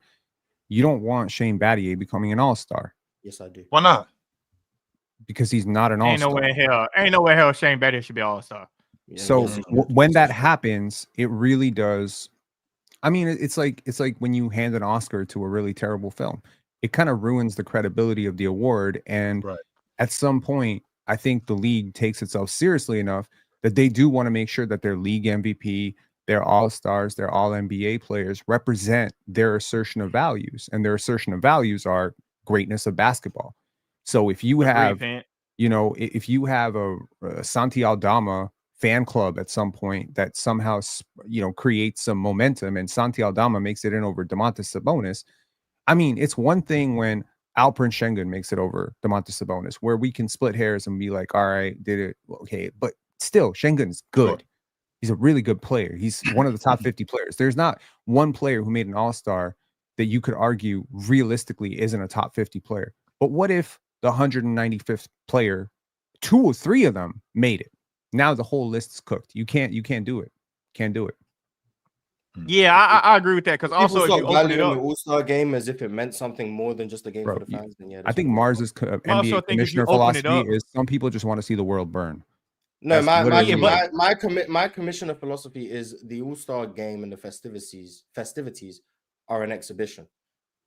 If you hold them as serious weight and you believe All-Star selections should represent legacies and represent the best talent in the NBA, and that if you make it, that means you're the best representative of the NBA, I think that's on you. I think anyone should have just accept the All-Star game and All-Star weekend for what it is, which is just a bunch of fun for the fans to enjoy. And if the fans want to enjoy, I think you're simplifying what the All-Star game even has been historically. I understand what historical precedent is, but at the end of the day, times change, and the last 10 years of the All-Star game has shown us. No, so I've listened to you about this thing multiple times. I understand your philosophy behind it. I guess what I'm also adding to that is I do think it is an exhibition for the fans, 100%. But at the same time, historically, when we have measured the greatness of players, we have always used All-Star game. And I think that there's a duplicitous method that needs to be held. It's a fan voting system for fan entertainment. And also, this does matter because Chill, when he references Moses Malone, Dr. J, Hawkins, the other Malone, like when you reference John Stockton, you bring up 10, 12 All-Star bids. That means something. Like when Carmelo got the 10 All-Star games, that meant something to me because that means you were one of the few players that get double digits. Now, because I think that it has to be true that this is a Chill, as the elder in the group, I think that this is a mark of your standing amongst your peers in your era. And I think it's also a standing amongst your peers historically in some way. If you get 15 All-Star games, and you're Kevin Garnett, you're Kobe, you're LeBron, that means something. That means you held on to greatness for a decade and a half. And I also do think, Mars, not in reality. No, I'm saying that in reality too, though, Mars. I mean, the All-Star game in reality too, because the when he very clearly wasn't an All-Star caliber player, and Kobe made it 3 more times. Sure, but I think, but even more of his All-Star selection. So let's take those 4. I'm sorry, I want you to stay right there. Whoa, Mars. That's so not fair because if you take those 4 All-Stars off the table, he still made the All-Star team 15 times. My point is that he's still a 15-time All-Star. And on top of that, the games that he played in as an All-Star. But in reality, they're not. No, Mars, what I think you're missing is the quality of the game. The reason why these All-Stars meant something because the quality of the game was a big deal when he was playing in the All-Star game. Now, I said 10 years ago, the All-Star game meant something. Now it doesn't. And what you want to do, Mars, it doesn't mean nothing to the fans. It means something to the players, though. Sure. The game doesn't matter. The players don't play like it matters, but you guys are still trying to hold on to it like it does matter. And you want to turn it going wrong. If the and Mars, what you want to turn that into is you just want to let the house burn down. I actually don't think players that's what's going to happen. But again, to finish, but Mars, I think I understand. The selection still matters, though. The game might not matter, but the selection matters. But Ox, to your point, the NFL moved away 3 years ago. 3 years ago now. 3 years ago from the Pro Bowl and playing it because the players, it didn't make any sense now. Like, I don't want to get hurt. I'm not going to tackle. I'm not going to hit. But being elected to the Pro Bowl still matters because that's a standing thing. Now, 100%. When you start getting to like alternate number 4, like Drake May just made the Pro Bowl, but that has nothing to do with anything other than injury alternate. That's it. But so I do think though, like again, like for me, I never want to lose the sight of something being meaningful because a iteration of the demographic doesn't think it's meaningful for a period in time. That's what I'm saying. I think that eventually it will swing back the other way. The pendulum always swings in human history. There are things that we used to value that we don't value anymore. For instance, like in society, we used to value being in communities a lot. We used to be very, very community oriented where we did everything together at all time. And then society moved to individuality and we have living in apartments and boxes and homes. We want to stay away from people, but eventually the pendulum is going to swing the other way. I think it's the same thing with the All-Star. I agree, Swiper. If you got that bid, dog, that meant everything. And it said you were one of the best players in the league. And you know how people care about it. Trae Young, he brings it up again too. Like Trae Young is like, I don't know, like he legit doesn't know what he has to do to make an All-Star game. And I guarantee you for Tyler Herro to have earned, for me, he earned an All-Star this year. He played his tail off this year, and he got the bid after 3 straight years of being on the trade market, and nobody wanted him. And he earned his way to a 25-5-5 year, and now he's an all-star because of it. That's what I mean. I think, Mars, you're correct, but I think eventually it's going to swing the other way where it becomes meaningful again to that generation. Again when it becomes I believe, well, Mars, you wouldn't know if it becomes meaningful if you were to just throw it out the window. We need to my thing is, you see by the effort that players put in the game, and I'm not gonna lie, and this is not gonna be hard to understand. If players vote, if fans vote for, let's insert a player who's a fringe all-star. Let's say Trae Young. Let's say they vote for Trae Young next year. Sure. He makes it, and he's going hard in the All-Star game. He's trying. He's acting like he wants to be there. Fans are going to want to vote Trae Young in the All-Star game more. And you know what? The other players who don't try typically are going to realize, oh, these guys who try in the All-Star game are getting voted in because the fans want to see a good game. The players who aren't trying, guess what? The fans are going to get tired of voting them in. Oh, this guy just walks up the court in the All-Star game. I don't want to see this. I'm going to vote for someone else. And if they care about being an All-Star, they're going to have to start trying in these games. That's what's going to happen. So if you want people to try in the All-Star game and you want people to take the All-Star game serious, maybe if the fans vote for who they want to see and those players recognize, if I'm trying hard in these All-Star games and I'm going hard, I'm playing defense, I'm competing, these fans want to see us compete. So they're going to keep voting for me in the All-Star game because I go out there and compete. As opposed to Nikola Jokic going out there, the game's not serious. As opposed to Luka Doncic going out there, I'm walking up the court, I don't care. Maybe I'm not going to vote for Mars, but it's obvious already that we want to see the players compete. More qualified than coaches. That's crazy because it's already apparent. It's quite obvious that we want to see players compete. If players, it sounds like you're saying players don't think that we want to see them compete right now. No, I'm saying right now the fans only have control of a small part of the All-Star game. To where the players who aren't going to compete know they're going to make it regardless. The media and the players are going to vote for Jokic. The media and the players are going to vote for Luka when he's available. So even if the fans decided to boycott Luka and Jokic, they would still make it regardless. There's no jeopardy. The fans aren't going to boycott Luka and Jokic. And Luka and Jokic. I know what Mars is saying. I get what he's saying too, but Luka and Jokic are going to make it because they're Luka and Jokic. But like the fringe all-stars who really need to make it or who want to make it, they might only have 4 all-star games in their career. Not these guys who are going to rattle off 12, 13 because they're all-time greats. The guys who might only make 3 all-star games in their career is going to mean something more to them because they know they aren't walking into the all-star game. So if they do get voted in one year and they give more effort, that gives them a better chance of making it the next year. As opposed to, Luka, Jokic, LeBron, KD, they don't need to try because they're going to make it. Hey, can I say something? Can I just say one thing? Those fringe guys, if Tyler Herro goes in the all-star game this year and doesn't try, he just trolls the all-star game like Jokic and Luka do. You think next year, if it was up to the fans, they would vote him in again? No. Well, exactly. It depends how good those players. But you know what? But you know what? My thing is this. It depends on how good he is. They want to make it, who they want to be perennial all-stars, and aren't of the level of player of an MVP level player where it's a shoo-in for them, it's a guarantee just because of their popularity. They're gonna have to compete. And if you want to compete, you have to give them some jeopardy of like you might not make it next year if you don't. Yeah, but I think part of the problem. But I think part of the problem is the conversation that we have, not just around the All-Star game, just around the business of basketball and the professionalism about basketball, period. Like, I agree with Chill was saying about Mars, your logic. It sounds good, but it's like it's going to let the house burn down. One bad thing has rippled off into a lot. Like, once we got this whole load management crap, then you started seeing a ripple effect of players missing games, consecutively missing games, whether because they got a sprained finger or a sprained shoulder. We see them iced out and dripped out on the sideline more than we see them in a game. And it's like this whole ripple effect. Now it turned into the All-Star game. Oh, we need our bodies to rest. It's like somebody brought it up, and now the whole community just ran with it now. Oh, and I need my body to rest. I'm not going to play in the All-Star game. It's like we are starting to take this business and the game for granted because you still going to get paid. Regardless of what you do, you still going to get paid for half your effort. Like Joel Embiid has a historical record of getting paid the most money sitting his ass on the bench. And don't nobody say nothing about it. Everybody is nice about it. Let's stop being nice about this shit. Bro, your ass don't play no games. Give me back my damn money. That's number one. Give me back my money. Well, they did do that with the 65 game rule, though, to be fair. But I don't even want to hear about this 65 game because now we got another conversation about let's shorten the quarters. Let's shorten the games of the season. Let's stay professional. The NBA was founded on 82 games, playing hard every night for the fans. Now we in a jiffy with the fans now. Now we fighting with the fans for an all-star game about competing because the conversation has been this player empowerment stuff. And the All-Star game used to mean something. To your point, Jordan. Yes, and the All-Star game used to mean something.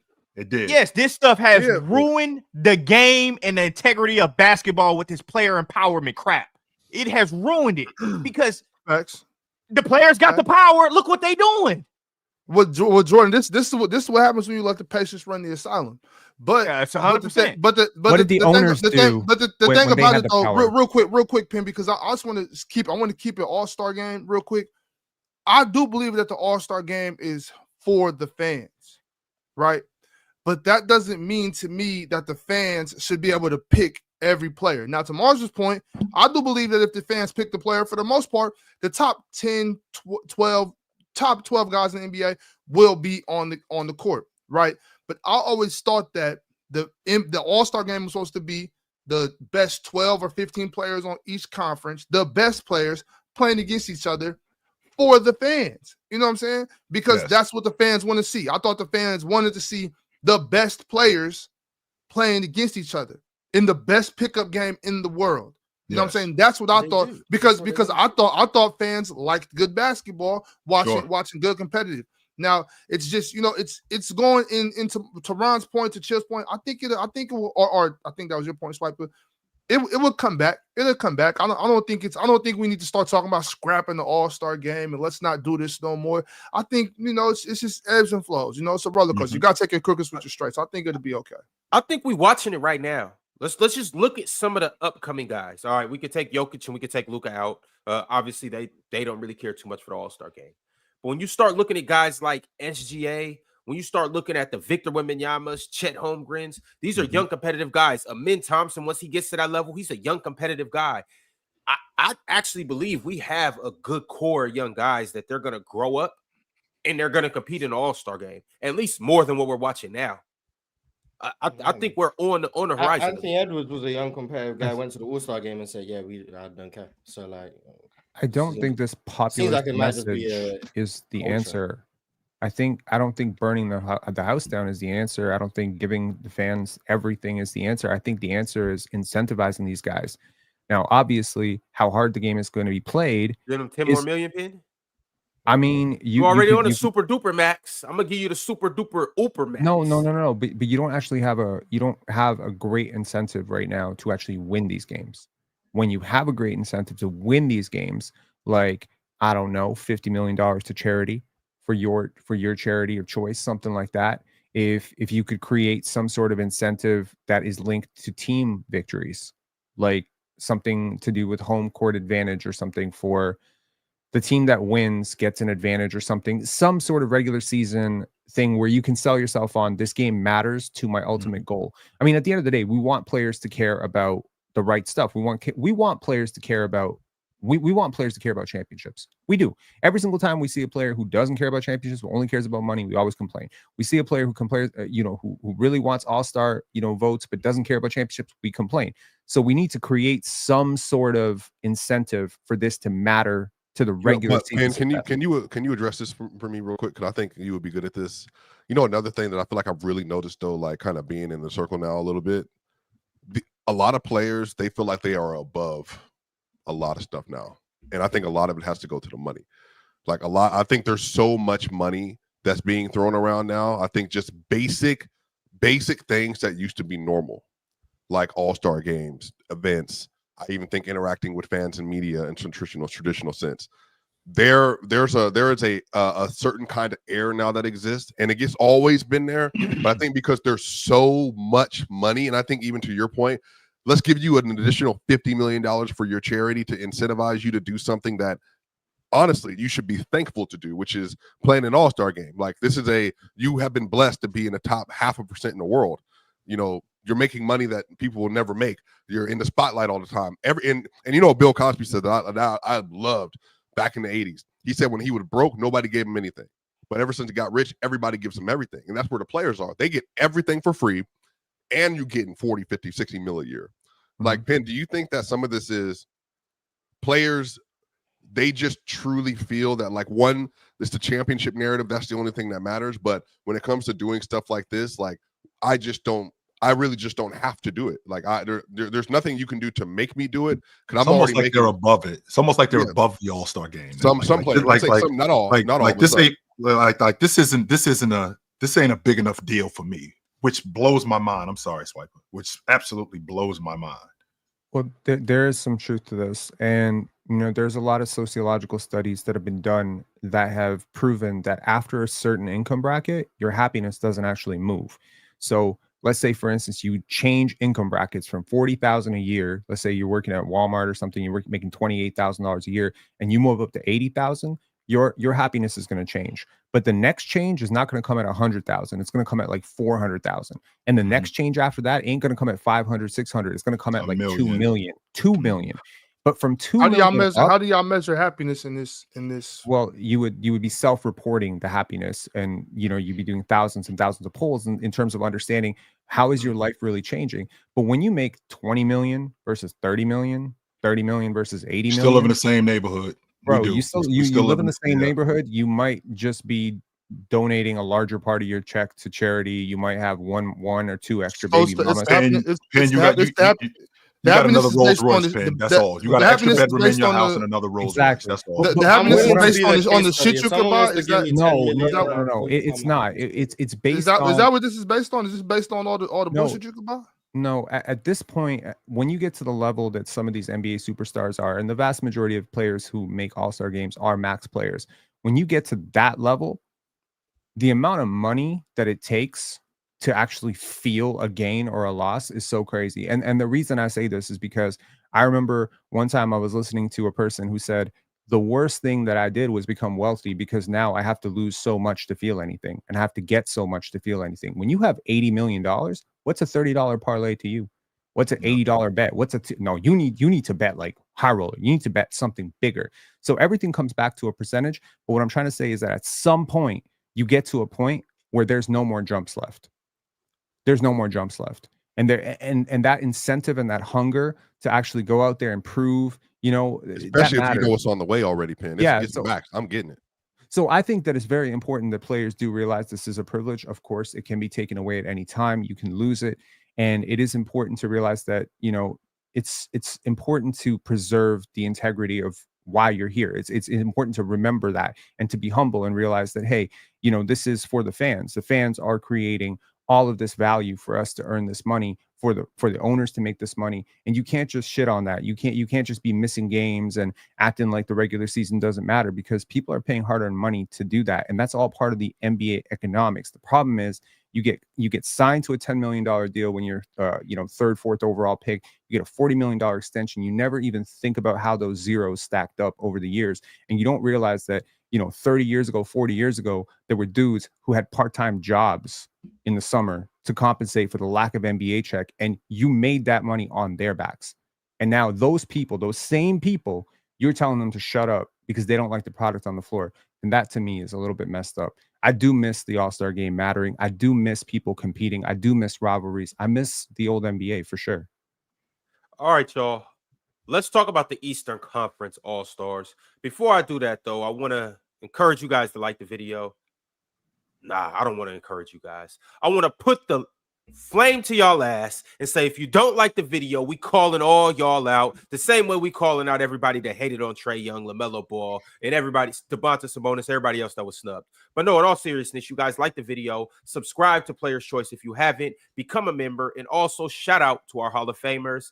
I got Vale. He's our latest Hall of Famer. My man J-Hub just became a Hall of Famer. Tracy Steele, Multi-Kenny, and Cobra Son of Raditz. Also, speaking of Hall of Famers, J-Dub did just send through a super chat, and he said the Supermax contracts or tie Supermax contracts to winning All-Star games.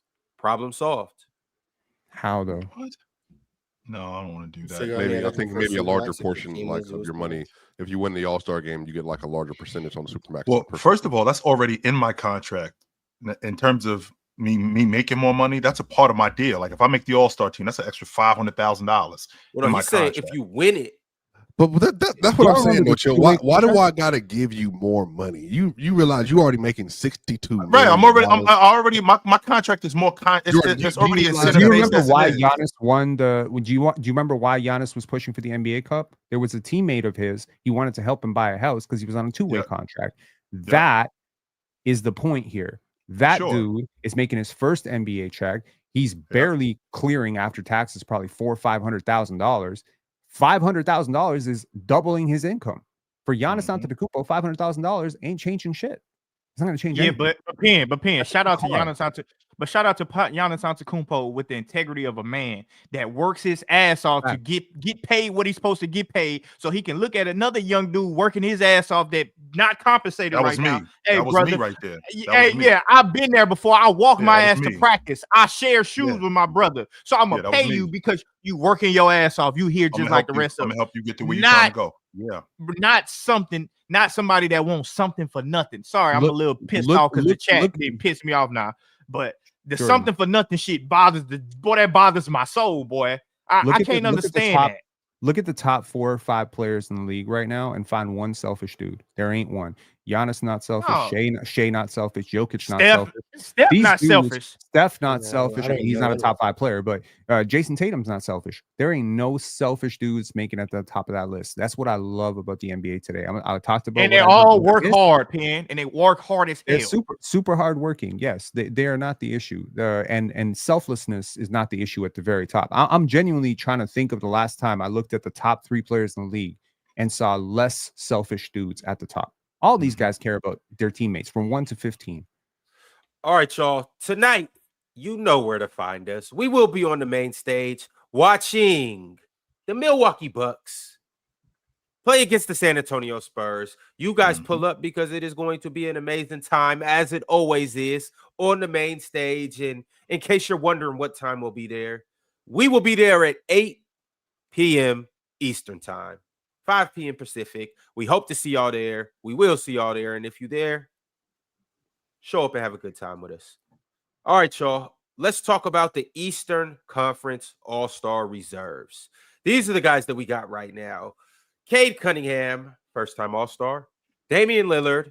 Tyler Herro, first-time All-Star. Darius Garland. Evan Mobley, first-time All-Star. Jaylen Brown and Pascal Siakam.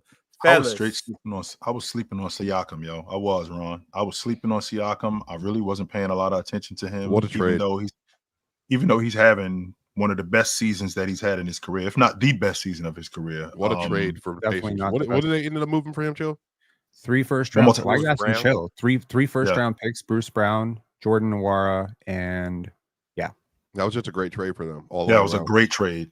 And I mean, I think we just talked about this yesterday. They're a game out the 4 spot, literally a game out the 4 spot right now. And he's still one of the best transition players in the game.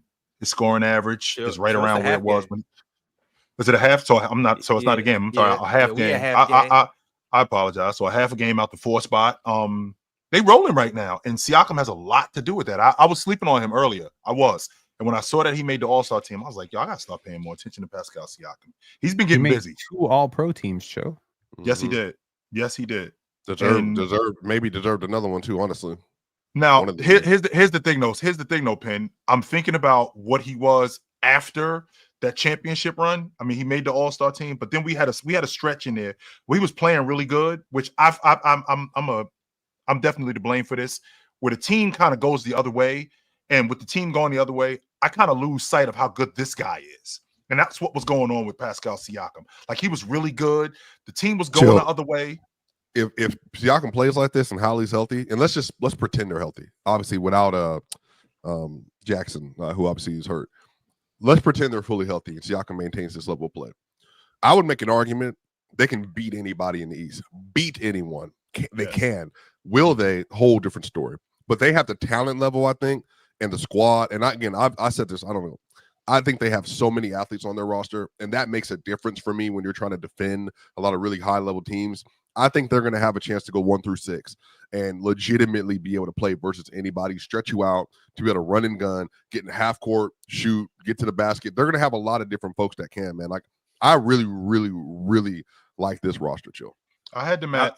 Now jump him. No, chill. I don't want to hear what you had him at. Jump him. Because I literally said that same take 2 weeks ago, and you I said this over a month ago. Choked me out like Homer Simpson. No, but I said this too. over a month. But no, okay, there is no two. I said it way before you, and then you. Yeah, but Ron is saying he said it and got pushback. That's what he said. I didn't push back. You weren't even here. You weren't even here. I'm not talking to you. I'm talking to Chill. And I'm talking to everybody that was here. I didn't say your name. I said Chill. Go off the same way you went off on me. You said, see, Ron, this is bullshit, Ron. Yada, yada, yada. And all I said was the Celtics aren't scared of nobody. I said when the Celtics come around, they'd be like, we know who you are. We can fade y'all. When the Cavs come around, we not tripping off of y'all. And they smacked them in the in-season tournament. And that was the same exact thing I said. When Milwaukee comes around, dang, you remember this? When Halliburton did this to Dame? That's all I was saying is they're not scared of nobody in the East. Knicks, we beat y'all last year. But yet, when I said it, Ron, you're an idiot. Shut the hell up. When Swiper says it, Swiper, I had jump him is crazy. Here. I had jump him is crazy. Okay, first of all, Ron. First of all, can you not change your opinion when different information is given to you? Can we not do that? Because are we talking about the same Indiana Pacers team? Swiper's a little more eloquent talking. No, this has nothing to This has nothing to do with the delivery. No, we're not doing that. That's only Mars. Only Mars get that juice. It has nothing to do with the delivery. No, what I'm asking, Ron, is 2 weeks ago, 3 weeks ago, are we looking at the same Indiana team that we're looking at today? I don't think so. I think we're looking at a completely different team. I think we're looking at a more balanced team. I think we're looking at a better team defensively. I think we're looking at a better offensive team. Siakam, as good as Siakam has been over the course of the season, he's actually been really good over the last month. And I haven't really been fair. I did say to you in the offseason that the blueprint's there for them to be a two-way team. It's just a matter of them performing. So I will say I want to give Ron credit because if y'all jumped him, I did say this in the summer and you didn't jump me, but maybe that's because I have. I wasn't buying it because I wasn't buying it off the strength of what I had seen from them as a defense. Ron, don't forget we're talking about the same Indiana team last year that had the worst defense in the league. They didn't have a bad defense; they had the worst defense in the league. Now, take into consideration, Nesmith was out most of the season. Who you know how I feel about Nesmith. Nembhard's been a lot better, right? In addition to Nembhard being a lot better, they got Mathurin. So they're using Obi Toppin the right way, not defensively, but they're using him the right way as a transition player. And on top of that, and chill, don't let nobody bully you. By the way, I'm not. Obi Toppin's been playing. No, I'm saying people have been saying Obi's a bad defender. He's been playing good defense at the late. Don't let nobody bully you into that. It's not that he plays good defense. I think Rick Carlisle puts him in space where he can be protected, number one, and he can be good. So Obi Toppin is not. Imagine a dude jumping 13 feet in the air and then rotating. Like, yeah, that matters. Like he's long, he can jump. That part I won't argue. No, that part I won't argue. I won't argue that he's put in a space where he can be effective as a defender. But when you got teams where when he's on the floor, they go after him in specific spaces where they put him into action, where they picking and rolling, pick and diving, where they put him in isolation, whether it's on the right side and they get him on a smaller guy. He struggles with those guys 100%. But if you put him in space, like you just said, where he's a weak side defender, where he's a roamer, he's the most effective in that area. That's how you protect a guy like him. But Ron, this Indiana team, because we got new information, they looking a lot better. They are. They looking a lot better than what they did. Yes, Chill. I do want to say this. Like, first off, I've always had faith in the Indiana Pacers. So maybe that was just my faith in terms of even when they were losing, I still felt like they were going to be good. Same thing with the Bucks. But I do want to say this. Their defense still isn't all that amazing. Their defense still isn't fantastic. They're the 20th rated defense in the NBA. They still have holes in their defense. There's still teams that can pick them apart. So once again, it's not their defense that's moving me. I'm just moved by the team in general. I'm moved by Pascal. I'm still moved by Hallie. I'm moved by, I'm moved by your guy, Penn, Nembhard. They still a good team. Because you're Canadian? That's your guy. No, you I like him. Yeah, that's what I'm saying. You shouted him out a lot. Okay. But I get it. Look, I think that their efficiency has been insane. Their offensive efficiency has been ridiculous. Siakam is 62% true shooting. Obi Toppin 64% true shooting. I mean, everybody's just really efficient. I mean, Miles Turner is above 60%. Thomas Bryant 69%. They do that with Rick Carlisle offense. But that's the thing. That's what I was about to ask you, though. It's Carlisle and it's Tyrese Halliburton. Look, I watched Pascal for years in Toronto. I mean, when he was a second, third option, he was very efficient. When he moved to first option, those numbers fell down. The turnovers went up. Wasn't as efficient. He's in a perfect spot right now. Obi's in a perfect spot right now. But to me, I'm struggling with this one because sell me on Pascal Siakam being a better player than Tyrese Halliburton right now. Help me with that. I feel, but that's what I was saying. Like, it's a lot to do with Rick Carlisle's offense. Like, he does this pretty much with every team he's coached. You're going to be far more efficient. The offensive rating is going to go up. It was good for Pascal. He also teaches a lot of guys how to shoot too. Like, I've seen that firsthand. Like, you can't shoot. You recruit Rick Carlisle, yeah, it's going to shoot better. I promise you that. He's going to change your jump shot. I don't know if it's because maybe he started off as a shooting coach at first, but he just does that for your offense. So Tyrese Halliburton's been playing great, but I think it has a lot to do with Rick Carlisle. I think it has a lot to do with So Rick Carlisle should have made an All-Star game? No, but so but I feel you know. To answer your question, maybe at basketball, Pascal Siakam may be a better player, but I think that if you put Tyrese Halliburton in a system that's conducive to his game, where we're playing fast, where the game is not necessarily out of control, but it's controlled chaos, I feel like that's where Halliburton is the most effective, because his ability to pass, his ability to find guys in transition where they have other teams scrambling. Because Rick Carlisle did that with the Dallas Mavericks when they won the NBA championship. There wasn't really a lot of action that they ran. They ran a lot of they ran a lot of not down screens, but they ran a lot of cross screens. But mostly it was get the ball ahead, get something quick. Not necessarily what was going on in Phoenix with the 8 seconds or less offense, but it was something similar to that, where we didn't have a specific set that we were running. It was controlled chaos. And I feel like if you put Tyrese Halliburton in that sort of system, you got a controlled lead guard who recognizes the right chaos. Decisions. Yes, who recognizes the chaos, and he can put guys in spaces where they can be effective. But as a basketball player, to answer your question, I do think that Siakam is better. Yeah, I mean, because of the skill set. Like, Siakam is what, 6'9"? He's able to dribble, he's able to score, he's able to rebound, he's able to pass. Like, as a basketball player, obviously, like, you can't beat that from what Halliburton 6'3", 6'4". Yeah, he's able to dribble. 6'5". Okay, he's 6'5", but I'm 6'9". I can do everything you can do. Maybe you can pass better than me, but you can't score better than me. You don't rebound better than me. You don't defend better than me. Like, yeah, I just have the intangibles to do that. But all I'm saying is Rick Carlisle is good for both of them. Like, because if you had Halliburton being maybe the lead player on a different team without a system like that, and you say shoulder to low, Hallie, y'all gonna be disappointed in Halliburton. That's why sometimes early in the season his numbers are down sometimes, and he can still play well because it's just I think it came down to the front court versus back court thing. I don't think that it came down necessarily to Halliburton versus Pascal. I just want to say I do still think that Tyrese Halliburton is the most important player on the Indiana Pacers. I would have an easier time replacing Pascal Siakam on that team than Halliburton. But I mean, worth noting, they've looked pretty good with AJ Nembhard. I was about to say, wait, Nembhard is right behind him. Wait a minute though, Jordan. To Penn's point, is it less difficult? Because I think it's less difficult to replace a better player than it is to replace a system player. I think it's a lot less. You think Halliburton is a system player? I think he's great for that system. Yes, and let's be clear about one thing. I want to make sure we clear on this, Penn. Being in a system is not a problem.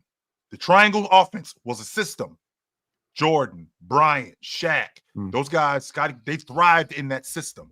And you guys have brought you guys brought up what was it called, Jordan? That Austin brought up yesterday. Was it the 0.5? The 0.5 seconds or less. Right, 0.5 seconds or less. Right, that's a system, right? So we also seen guys not thrive in the system. Gary Payton had a really difficult time with the triangle. That's just basketball, though, Chill. Like 0.5 is just basketball. That's how basketball is supposed to be played. It's not really a system. Princeton offense. That's just like the Princeton offense is a system. But when I say 0.5, even when you are playing basketball, you still have to make the right decisions. It's not like it's just chaos out here. The Golden State Warriors, they basically did the same thing. Nobody's holding on to the basketball out here. Get off the ball. If do something or get off the basketball. That's a system that some guys struggle with. Honestly, to me, like Tyrese Halliburton and Pascal are both kind of like in the same range of player. Like I think they're both. Neither one of them are like franchise all all NBA types. but both of them are right on that next level. So I mean, it's like splitting hairs. You know, I want to borrow a little bit of a thing from my favorite player, Scotty Barnes, who I believe was snubbed, but a lot of people don't. And, you know, a lot of people have been comparing Scotty to Cade, Scotty to Evan Mobley, Scotty to Pascal. Yep. And yesterday, Scotty shared on his Instagram story, it was congrats, Pascal, congrats, Evan Mobley, who, you know, Evan Mobley, Scotty Barnes, Cade Cunningham, Jalen Suggs, all these dudes, they came up playing together. They played together on the U15 team, the U17, U19. So it was just a very nice thing to see, you know, that while most of us are talking about snubs, that there is a moment of just congratulations, not rooting on anyone's failure anywhere here. You know? So I thought it was a big move for Scotty to just do that, but also he's just rooting for these guys. That's his ex-teammate, Pascal Siakam. That was his vet. You know, he just made an all-star team. Yeah, he made it over him, but I'm still happy for him. That's big. Yeah, Ron, Jalen Brown is not an all-star. He congratulated Şengün. So obviously Jalen Green. Shout out to you. Did the same thing. Jalen Brown, good dude, man. Ron, Jalen Brown is not an all-star this season. No, he isn't. Is he the biggest disappointment on this list? Yes. For me, yeah, he's by far the worst person. 100%. Jalen Brown is not an all-star this season. No. I didn't even think he was going to make it. Like, and I was factoring in Boston tax, finals MVP, all of that. I was like, he still hasn't played good enough to where he with reputation. But hey, boy, was I wrong. Even if it's on reputation, like to your point, Mars, even if it's on reputation, his reputation still hasn't preceded him. Still, for him to make the all-star team. No, they got that one wrong. They 100% got that one wrong. Was bad. So this is just proof that crying works, because Joel Embiid cried about the MVP and he won, right? Jaylen Brown cried about being left off the Olympic team, and he got it. That's nice. Crying. Man, I have a problem with that crying thing, man. Hold on. Rudy Gobert cried too. Don't forget about him. He was the first crier. Don't forget about that. He cried first. Rudy, man. I just got a problem with the Joel Embiid crying thing. Like Joel Embiid was just okay. Joel Embiid was awesome. He was 30 and 10. He was leading the league in scoring. I wish he cried that he stay healthy. I wish he'd get on the podium. Okay, I can appreciate all of that. No, I help me stay healthy. I want to be healthy so bad. We went over that. I don't think Joel Embiid's ever said he wants to be hurt. Yeah, no, but I'm saying he need to cry so bad that he can elect to get healthy. Well, it's too late on that cry. No, funny joke, but that's just not how it works. Voters don't vote on his health. No. Who's he gonna cry but to? He need to vote on his health. Who's he gonna cry to? Somebody. He need to cry to the man above or something, because he doing cartwheels and crap at practice. And then when it's crickets and no one responds, I guess that's the proof we need. I thought maybe he need to quit doing cartwheels at practice, handstands at 315 pounds. So what I thought, because of the lack of big men, I thought Jared Allen would make the All-Star team, because no Joel Embiid. Right? No Joel Embiid, and the fact that Bam had underperformed, I was like, that's Jared Allen's spot right there. No doubt. And I was trying to figure out how, even though Ron, you and I already had this conversation, I was trying to figure out, even though it's easy to keep Trae Young off the All-Star team, I was trying to figure out, how could you do it now? Like, considering what you did last year, with him being 27 and 10, you did that last year. How could you really, even if it's easier to leave him out, how could you honestly leave him off the All-Star team this year? Like, what would be your reasoning? Who is playing better than him at this juncture, considering what Atlanta was doing? Who's playing better than him in order for him to be taken off? And when I saw Jaylen Brown, I was like, this is nonsense. This is 100% nonsense. Trae Young should be an All-Star, and I thought Jared Allen should have been an All-Star. I think Jared Allen should be an All-Star as well. 100%. I agree with the Jared. I agree with Jared too, but I mean, whatever. Don't need Mars probably don't want to see Jared Allen in the All-Star game. I don't care. Like, I don't care if Jared Allen's. I don't care about watching the All-Star game. So like, whoever's there, I just don't think Jared Allen should have been an All-Star. I just didn't know that. I didn't realize that Pascal Siakam was playing as good as he was playing. I didn't, and I thought that was playing better than Jared Allen. Yes. He's a better player, 100%. I didn't say if he was a better player. I said, is he playing better? Yeah. Pascal's a great player. Yeah. Pascal is very, very but skilled. Also, too, though, like, you don't quantify Jared Allen's value in his points per buckets. game. In buckets. Pascal. Why are people saying Pastor's choice? What did I miss? The chat's been productive. Just chat. Nothing. No, you ain't missed nothing. Jared Allen, one of the Mars instigating the chat. That's all he doing. Me, no, it's not. You started it. It was you. Yo, we're not even about to get into that. We're not about to get into that. Did not start that. I thought Jared Allen was an all-star last year. I and that's why I thought that. Chill has an agenda against Jared Allen. Who's the best? I do not have an agenda. Best offense in the NBA. It's to prop up Evan Mobley, y'all. Every time he talks about an interior defender, he's trying to bring them down and prop up Evan Mobley. Am I bringing down Jared Allen? Do I think Jared Allen should have made you? I hear the way you talk about Wemby. I hear the way you talk about Bam Adebayo. I see the way you talk about Anthony Davis. Don't know what you're talking about. Say something positive about Jared Allen. Don't bring up Evan Mobley. Go ahead. Let me hear it. I've been talking about Jared Allen the whole time before you. So you're gonna call me an agenda merchant, but not him. Yes, I was talking about Jared Allen in a positive way the entire time. I thought he should have made the All-Star team last year. I thought he should have been on the All-Star team this year also. And he's one of the main reasons why Cleveland is where they are. And I know this might sound ridiculous to some people. When I think about Jared Allen on this Cavs team, I think about Tristan Thompson, except a better version of Tristan Thompson when he was when he was playing. You know what? When I think about Evan Mobley, I think about Dragon Bender, just a bit higher upside. That's what I think about. You know, Young Clark. That's the way you think of Dragon Bender. Dragon Bender. No, Dragon Bender is trash. 100% Bender was trash. 100%. It just 100%. Real upside up the hill out the league. I thought Dragon Bender was upside out the league. Crazy. I did too, Ron. I thought he was going to be fantastic. Dragon Bender was. You might want to bring somebody else up. If I think about I don't want to hear this Bender nonsense. I'm not listening to this. I did too. Hey, Swiper, ain't no way Evan Mobley is Dragon Bender though. There's no way. Yeah, he is. Apparently could chill. Tristan Thompson and Jared Allen, so they're right next to each other. But you know who? Hey, I want to give credit. Say something. I want to give it. Hold on, chill. Let me talk hoops real quick. Let me talk hoops. I want to give credit to my dog. So Stacks, and they were talking about the Pacers in the 90s when Jalen Rose was there. And they brought up a dude, Chill, that I had completely forgotten. I'm talking about erased from my memory bank. Austin and Chill, Austin Crozier. Who say again, Chill? No, I know who you're talking about, but go ahead.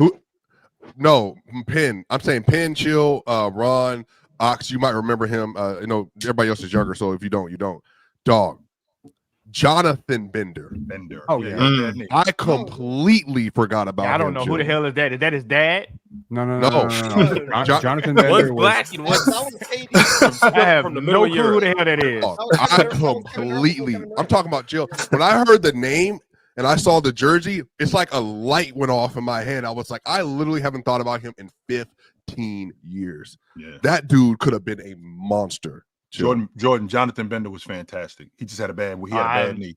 Oh, he was fantastic. Oh yeah, I have no idea. If Jonathan Bender was fantastic, who wasn't fantastic? Al Harrington, he was pretty fantastic. No, he was. Anthony Randolph was pretty fantastic. We're just talking about big forwards. They were all fantastic. Every one of them. Did you say mid forwards? No, it's a big. Al Harrington was a dog, man. I don't want to hear none of that. I thought you called Zach and Al. I thought you called Zach Randolph and Al Harrington mid forward. About to take years off a Big Ox life. I don't know how many Al's was mid. Like Al Jefferson wasn't mid. Al Horford not mid. Say that, Penn. Okay. No. This is Al Harrington. I mean, how many mid Al's was it? Al Michaels wasn't even mid. Do you remember how? Do you remember how Jonathan Bender got to the Indiana Pacers? No, I don't. He was traded.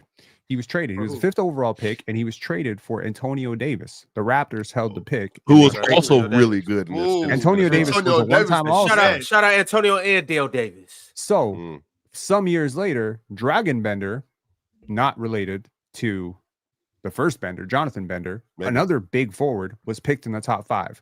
Cue the lesson. Never pick a Bender in the top 5. They will bust. All right, so we're going to get back to these All-Stars. They will bust, for sure. Oh, Al Farouk, Ron. Al Farouk Amino is definitely trash. So I take the Al back. I take that Al back. Can you think of another? You said Al Farouk Amino was what? Jordan? Trash. What Bubba Dove say? Trash. Last name too. Ron. Send him to hell. No, we gonna get back to these reserves though, because it is 3 first-time reserves, and I want to give them their flowers. Cade Cunningham, Tyler Herro, and Evan Mobley. How do you feel about? I really want to know, Penn, what you think about Cade Cunningham leaping from being a bottom tier player, not a bottom tier player for you, but like a not great player, to like becoming a legitimate like top 15-ish player this year. Top 15-ish. How large is the ish?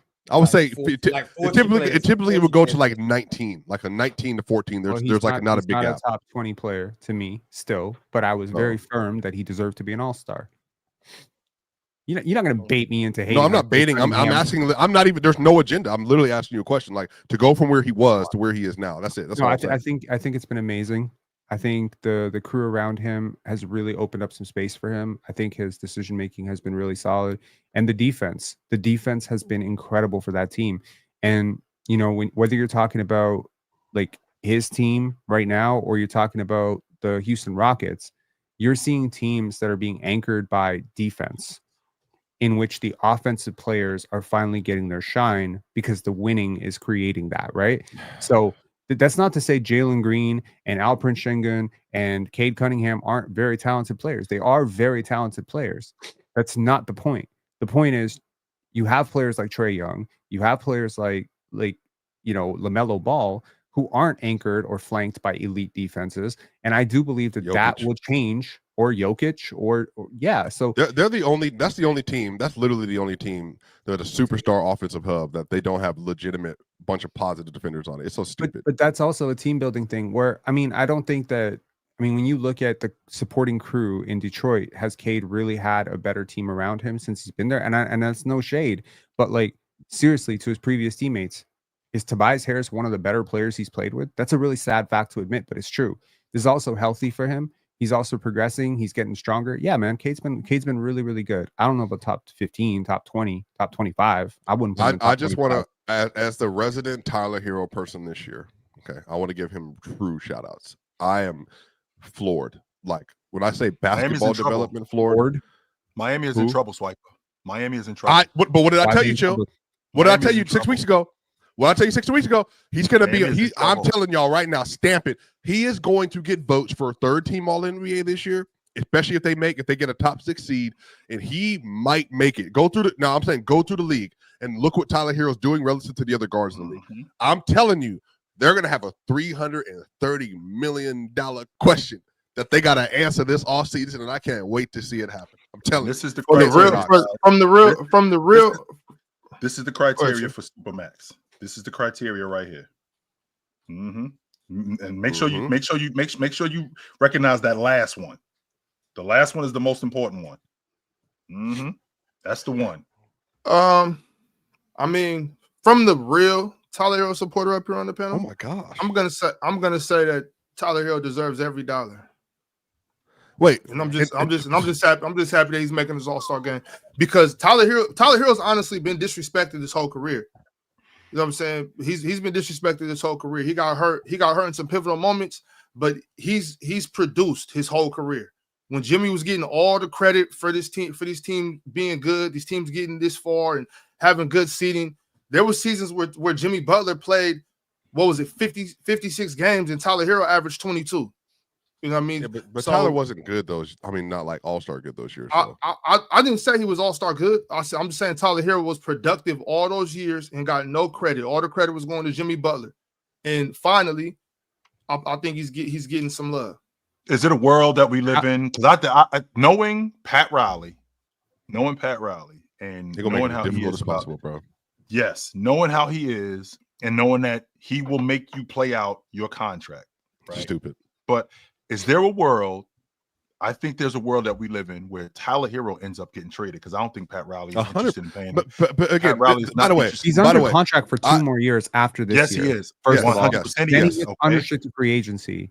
Right. Yes. Which we're not trying to hear that though, Penn, because again, we're not trying to hear a guy just walking out the front door for nothing. That's not happening. Well, you don't have to deal with this until next summer, not this summer. Okay, he'll be Supermax eligible next summer. And we also talking about a guy who's playing at this level. So what happens, Penn, when he's playing at this level now?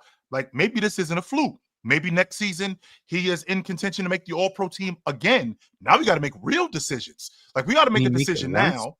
Yeah, we got to make a decision now. And if I'm not mistaken, Ox, you talked about him playing the way he's playing. Didn't Tyler Herro win the 6th Man of the Year? Yeah, he did. Yeah, right. So what are you going to get? What are you going to get for him that makes it worth the trade, bro? Somebody that's already used to playing for Spo. He's already in the Heat culture or whatever. He's young. Why would I trade him? Because they're going to pay him. They're not going to just trade him, especially since they got a couple years. He's like, what are you going to get for him? Well, that makes it worth that. Well, but I think so. What happened? Y'all know what y'all trying to do. What y'all trying to do is y'all trying to just paint a bad picture of Pat Riley because I was going to address that. I'm going to address that. Hold on, don't you can't just yell me down, Swiper. You gonna get your chance. You yelling and you got a loud mic. You're not just gonna yell me off of this. I'm gonna go ahead and get this off and expose you and chill. Because what y'all trying to do with that narrative you just pushed was just paint a bad picture of Pat Riley because of what's going on with Jimmy Butler. Whether you feel he deserves it or not.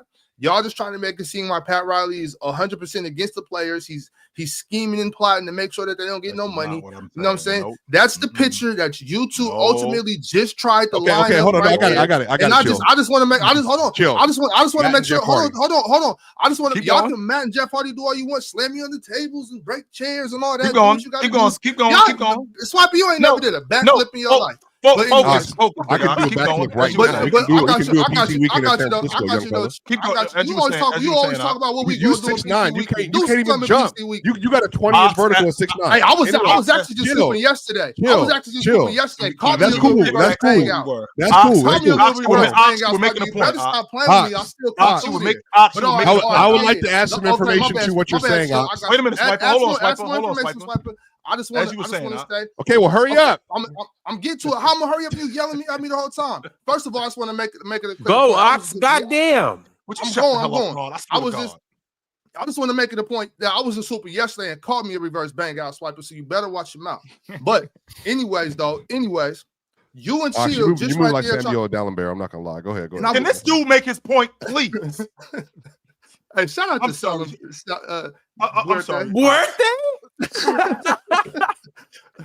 But yeah, anyways, though, Chill. I'm wrapping it up right now. I just wanted to say I can't sit here and let you and Swiper go ahead and just line up this smear campaign y'all was about to try to do to Pat Riley. Just line him up and just try to make it seem like he's just against the players. He's a bad guy. Man, turn him into the devil, and it's crazy. Like Tyler Herro is not going to get traded. That doesn't make no sense. Oh, Chill. You know what he's gonna do.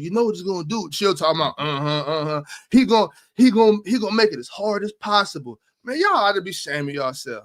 I'll give you the blueprint right now. Okay, no. Hold on. Stay right there, Penn. Stay right there. I want to add this context because Ox is a yapper, right? And he be just coming from off top of the dome, right?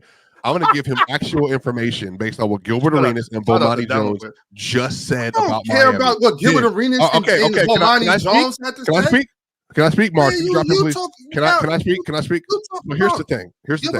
So I'm going to add this. The question was asked, why can't Penn directly the question that they were asked? Why?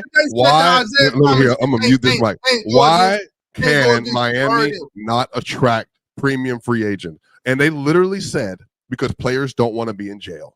Because being in Miami is like being in jail. That is the reputation they have. You're not allowed to do things in that organization that you're allowed to do in others. And what Gilbert Arenas did say is that players, when they think about going to Miami, they don't want to be in a situation, Chill, where they got to be boxed in, can't enjoy the city. And then on top of that, Pat Riley's in control of everything.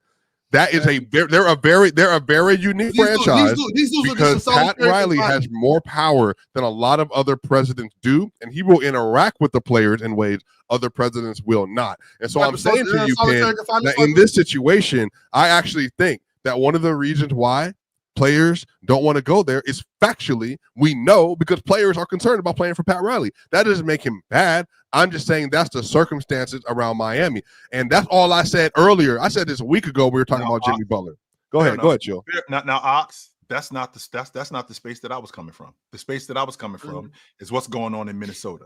They move off of Cat because of the money, and they get Julius Randle because they know that this money is going to come off of their books. The Knicks are more comfortable paying that money to Cat than they are Julius Randle. So we have a common interest here. Pat Riley, I don't think he's comfortable paying Tyler Herro that money. Well, if he takes him off the books, now he opens up that money to maybe attract Luka, to maybe attract Anthony Edwards. I think he's more comfortable paying him than he is paying Tyler Herro, as opposed to just paying Tyler Herro $330 million. And on top of what you just said, the fact that this is a problem that we don't have to deal with right now, right? This isn't a problem that we got to deal with right now. This is still something that's 2 years away. So it's not like something that we got to deal with right now, but it is something that we're going to have to deal with eventually. And as good as Tyler Herro is, as good as he stays, that makes it even better in terms of attracting more people and a better deal that I could get him off my books. More first-round picks, maybe even better players, and then opening up more money. Because Tyler Herro has a very very team-friendly contract. I think he on the books for like $31 million. That's pretty good money. I can get two. I could get 2 players. I could get 2 players and a bunch of ones for Tyler Herro, and then maybe attract Anthony Edwards. Maybe attract Luka down the South. They're not. Another thing too, though. Tyler Herro not going to make All NBA. I think he is, Ox. I do. I think he's going to be an All How do you know? How do you know? Are you in a crystal ball? Do you have a crystal ball, Ox? No, you don't. You don't know. It's right on your shoulders. Another bad joke. No joke. I'm sorry, Penn, if I interrupted you, Penn. No, okay. Like 2 things can be true. Like, but I don't think we have to go all the way and just vilify Pat Riley and just say he's some terrible dude, because he's done a lot of good stuff for Miami. He's been a really stable head in that organization. He has a great eye for talent. He is a brilliant basketball mind, and he's extracted every dollar and cent from that situation. And I do believe that he has a history of maybe shafting players when it comes time to pay for a little bit of loyalty long term. And I really do think that it's worth noting that, these all NBA bids, especially in light of the 65 game rule, can really hamstring a player into paying a player, and hamstring a team into paying a player that maybe isn't worth that, right? There are guys who might make all NBA as the 28th, 29th, 30th best player in the league. Now you got to sign a Supermax. You know what I mean? So I feel like the media has a lot of power, and the media knows that. So when the media knows that a guy has an all NBA bid that is going to result in a Supermax, they are going to actually push for that. Mm-hmm. And that is going to result in a hefty bill for a team like Detroit, who is probably, if Cade keeps this up, Cade could be 3rd-team all NBA. Let me say that clearly. He really could be. And he just already signed an extension, so we're not worried about Cade. No. That extension is a max extension at $224 million for 5 years with no options, but it converts to a $270 if he gets it. That is the case if he makes the all-pro team. All-pro team. Any all-pro team, extra $70 million. Defensive Player of the Year, MVP, any one of those accolades, no all-stars. Mm-hmm. So that is the same deal, by the way, for Scotty Barnes and Evan Mobley as well. So if Evan Mobley wins Defensive Player of the Year this year, he could probably get it too. So I'm just saying, like, there's a lot of money on the line, and I don't necessarily want to hate on a owner or a executive, but one thing I will say: what did Google figure out before most companies did? The algorithm. Employees matter. Employees matter. Employees who like coming to work and are happy at work matter. And I mean, you could use an example right here at PC. I hope that you think, we're all well taken care of and everything's good. But if suddenly there was another company out there that was rivaling, PC for your time, and they were paying 3 times as much, and they didn't have the strict, implications or whatever, you might think about it. So you got to look at every other company as a rival. Every other team as a rival, company that you could work for, and you could say, okay, well, I'm gonna go to Miami, and I got to weigh in, and I got to have this body fat percentage, and I can't do this, and I can't do that, and oh, by the way, at the end, when I break down at 34, they're not gonna pay me. Hey, chill. I just want to let you know this, chill. Real quick, Jordan. Ox, is 75 degrees in January worth that? Is no tax? Yeah, is it worth being accountable for being a professional? Yeah. Yo, but is it worth standards? Some places, but some people are okay following rules. Everybody isn't like, oh, I can't believe they're telling me I got to do this. Some people are cool with that. You know what I'm saying? Like, and but chill. And what's crazy? Why don't you want to be your best? Why don't you want your coach to hold you to the highest standards? There is no possible way Luka Doncic is getting 4% body fat. Y'all damn mind. But that's not but Jordan, this is what I'm saying is like what I'm saying is that's cooked. But what I'm saying that is shit is over. Not only that, but it's like some people even need that.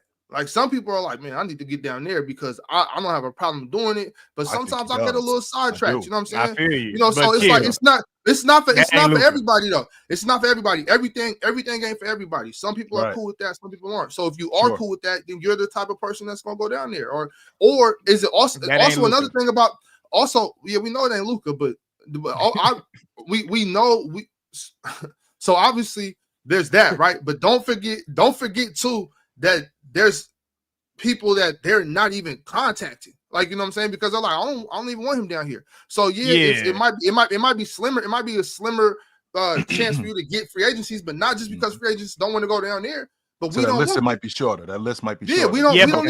So we're not tripping off them coming down there because we have strict rules that you got to abide by. And if you're not with that shit, then don't come down here. Yeah, but I seen that picture. That's not a bad thing at all. I don't hate that. I seen the free agent that they trying to attract though. One of them was Luka. Not gonna happen. Not finna get that big ass body to 3% body fat. First and foremost, Jordan, stop right there. Why not? Did I not see? Just so you know, in 2003, Shaq was up to 360 pounds. That's what Shaq was up to. He comes down to South Beach, and Pat Riley got him looking like he was the old Shaq. They win the NBA championship. He's playing back at an all-pro level. Why is it Shaq is not Luka. Why is it ridiculous to think Jordan, that right? But let's not get stuck on Luka too. No, we can get stuck on Luka because Pat Riley not turning down fat Luka, skinny Luka, slim Luka, heavy Luka. The reason why I want to stay on this, Ox. Then he changed his rules. Then he ain't fat. No, the reason why I want to stay on this. Matter of fact, Ron, we should put a rule in for PC. You got to be under 15% body fat. We should do that. I would love that. I would love that. 15% is ridiculous. Yeah, trying to get me 15%. Who's making that cut? I think give everybody 8 months to do it. I think we 100% do it. 100%. I'm at 15. Discipline is great. If you want to be like for real about this, a life that's miserable is a life that lacks discipline. Almost always. You think 100%. You want freedom, but actually what you really need in your life is more discipline. I'll tell you right now, if you want to be really miserable, don't have a time to wake up every day. Don't have any accountability. Don't have any budget. Don't have nothing. Just do whatever you want every single day. Your life will descend into absolute chaos immediately. So it actually, there is some merit to the idea that having a little bit of discipline is good for you. My issue is you could have the discipline as long as you pay me at the end. 100%. If I'm Jimmy Butler and I have rules, I'll pay. I'm not going to pay you $50 million a year when you're 37 years old. Not extra. No, not extra. There is no thank you. There is no thank you money for doing your job. I just want to say that in the past 25 years, y'all can't tell me that the Miami Heat on one of the top 5 franchises. They are. Fact. That's a fact. Well, yeah, LeBron. Thank you. Yeah, 100%. Yeah. LeBron. Wait, hold on. LeBron, but LeBron went there for a reason, Swiper. Because of Wade, 100%. No, but I don't care what the reason is. You can't keep saying, "Oh, they only because they're LeBron." They got LeBron James. Yeah, they did. So did the Lakers. But I'm saying the catalyst here is LeBron. That's not a knock on them. That's it's no knock, but it's like if your house is built on an oil well that we discover while you live there and you become a billionaire, then it's great. It's coincidence for sure. It wasn't a coincidence. Yeah. They built that and on top of that, LeBron James is one of the guys that can discipline himself and be okay with structure because he's a professional. Until it came down to the cookies on the plane. It fit in there with the Miami culture. LeBron James is a guy that can thrive in that Miami culture because he's a professional. Yeah, you know but he's an adult. What happened to the cookies on the plane? I don't want to keep talking about them cookies on the plane. I don't even know I don't care about them. I'm just, like we talk, you know what I'm saying. So that's why it's not a knock for you to keep saying, oh, well, they got LeBron James. Yeah, LeBron James went there for a reason because he wanted to win. In Miami, do your research on them cookies on the plane and hit different. Ox, what I don't want to do, Ox, is I don't want to make this sound like the Miami Heat aren't a first-class organization. In the last 15 years, in the last 15 years, the Golden State Warriors the only team that's been to the NBA championship more than them. That's it. In the last 15 years. I mean, they reinvented themselves 3 different times. Is it possible that people like playing in California and Miami? Is it possible people like playing in California and Miami? Yeah, but you just a minute ago tried to say that they haven't. But what I don't want to do is I don't want to dismiss. There's other teams in California, Miami. Baddies and beaches. Miami's the only team it's a bad combination, chill. That's a baddies and beaches. I don't want to Miami. Magic's in Florida. Why aren't the Magic good? Miami is Sacramento's in California. First of all, Orlando is 45 miles away from the beach. It's a retirement city, by the way. Florida.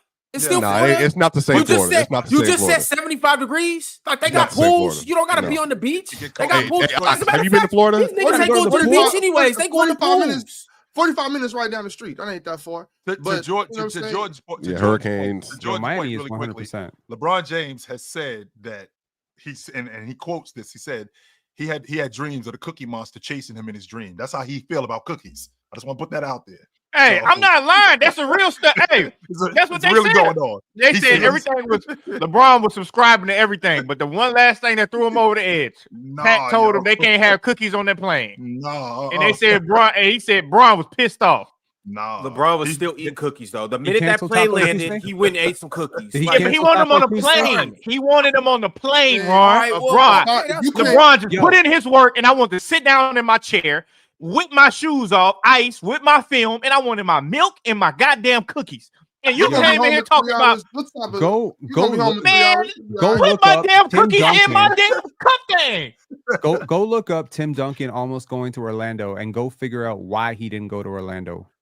We know I don't know that Doc story. said it's a lie. Doc said it's a lie, but everybody else said it's the truth about Tim Duncan not being able to bring his wife on the plane. Doc didn't allow stuff like that. Doc said he would have told him like, "Yeah, you can do it," but everybody else said what does that have to do with Miami? But you know, Doug Christie traveled with his wife everywhere. By the way, that was another story. Hey, that's because she was a demanded. They get married every year. You remember that story coming out? I mean, bro, there's a lot more stories than that. You know what I'm saying? I don't want to get derailed from what we were talking about. We was talking about Tyler Herro, right? We're talking about Tyler Herro being an All-Pro this year, earning his All-Star nod. Let's make sure we clear about that. He did not get put on by mistake no, he earned his All-Star nod. And now we're in a space with Tyler Herro. If he makes the All-Pro team this year, within the next 2 years, we have a situation. The Miami Heat are a first-class organization, Ox. I will not argue that with you. No, I will not argue that with you. But I think Pat Riley, he may be more comfortable giving that kind of bread to somebody like Anthony Edwards or Luka Doncic.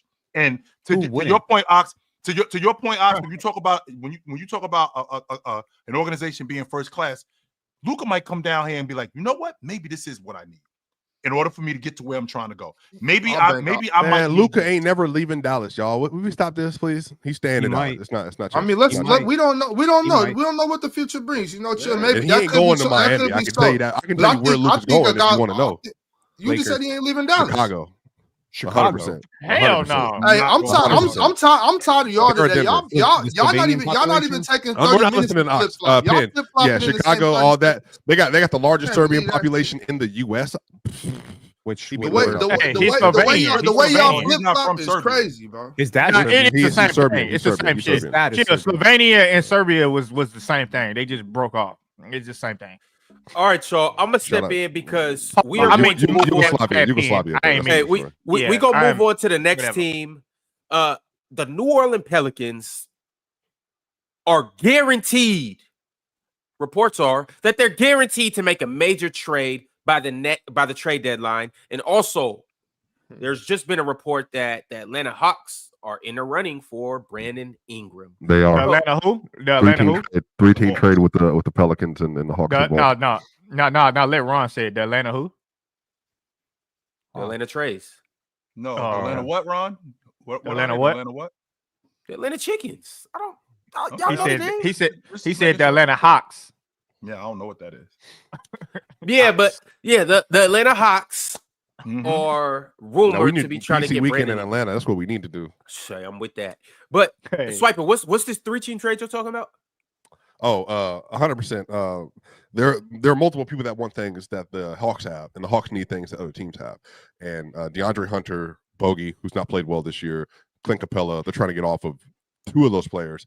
And the third one in DeAndre Hunter is another player that people like, but he's obviously not like an upper tier player. He's not like a super great offensive player. He's a good defensive player, but not like a high-end defensive player. So they're he definitely can help a winning team. Yes, in the right situation, 100%. Mm-hmm. So yeah, there's moving parts for both of those teams that can help each other, and then there are some teams that are in the first apron that are trying to find ways to get underneath with the luxury tax. And DeAndre Hunter has the perfect contract. If you're trying to substitute a wing, for instance, and get underneath the first apron to get into the luxury tax, because he's making, I think it's a 5-year 90. I can't remember exactly what his deal was. Penn might be able to look it up, or Mars or whatever. But yeah, there are multiple potential deals for both of those teams. Go ahead. DeAndre Hunter. Yeah, I mean, I'm wondering about the value of Brandon Ingram right now. Like, there's all these rumors that the Raptors are potentially interested. There's one team to watch. I think I don't really think there's a market for him because he wants a max contract, and I'm not really sure he's a max player right now. But if the Hawks want to, I mean, they're free falling right now. They've lost 7 straight. 7 straight. Yo, the bottom of the East. They got smoked last night too, by the way, Penn. They got smoked. They did. I mean, you got some teams behind you that are heating up and could be getting healthy. You got the Philadelphia 76ers, you got the Chicago Bulls, you got the best defense in the NBA over the last 8 games. The Toronto I knew Raptors. you was about to say that. I knew it was coming. It's Anytime true. you and Swipe or something else, boy. When y'all about to set up Jokic and Scotty Barnes, y'all put everybody first. Yeah, so they're very they sure know how to make the table, huh? What happened? Us Serbians gotta stick together, boy. Hey, Swipovich and Pinovich, boy, y'all boys be. Boy, Wait, what are you saying, Jordan? What are you yapping about? I mentioned that the Raptors were the number 1 defense over the last 8 games, and I haven't brought the Nuggets all day, Yapper. It's coming. It's coming. There's nothing to talk about. They suck right now. What you want me to say? Well, we talking about them. It's coming. My point is the Hawks do need some reinforcements. They don't want to be in the play-in, man. They really don't. One game, anything could happen. You definitely don't want to be at the bottom of the play-in, though. The idea that you would have what would be different, though? Jordan, you're a Decepticon, Jordan. Right? You know Chill. If you 10th, I don't even know what that means. You got to win a game on the road. Then you got to go and win another game on the road. Single game, anything could happen with the 3s. Which they've done that. They've done that in the past, by the way. They have done that. Cool. Yep. Don't test your luck. Don't test your luck. Like, I mean, you really are putting the luck in the shooting variance. Like, any one game, I'm telling you right now, the Wizards could beat the OKC Thunder in one of those games. You know what I mean? Probably like, not. It could happen. Probably not. I mean, probably not, because not. they're so bad. But I mean, the like, Wizards played them 25 times. They might go 0-25. The Charlotte Hornets are a good example of a team when fully healthy. They could beat the OKC Thunder once in like 12 games. You just don't want that one game to decide your whole season. So I'm just saying the play-in is like you're gambling. You are gambling. The Wizards on a 16-game losing streak. Yeah, the Wizards are god awful. They are the worst. Are they really on a 16-game losing streak? Yo, they are worse. You know what team this reminds me of? Yo, what? It's worse. Yo, exactly. What the hell have I been? Exactly. Yo, there's no way the Wizards be worse. Look, they are worse than the right quick. I just need to put this out there. From here on out, on Player's Choice, until further notice, we are calling them the Washington Lizards. Okay, they are not the Wizards. They are the Lizards. Okay. You said the Gizzards? Or the Gizzards. Yeah, or the Gizzards. No, he said Lizards for L. That's where Ron at. With the Gizzards for Lynch.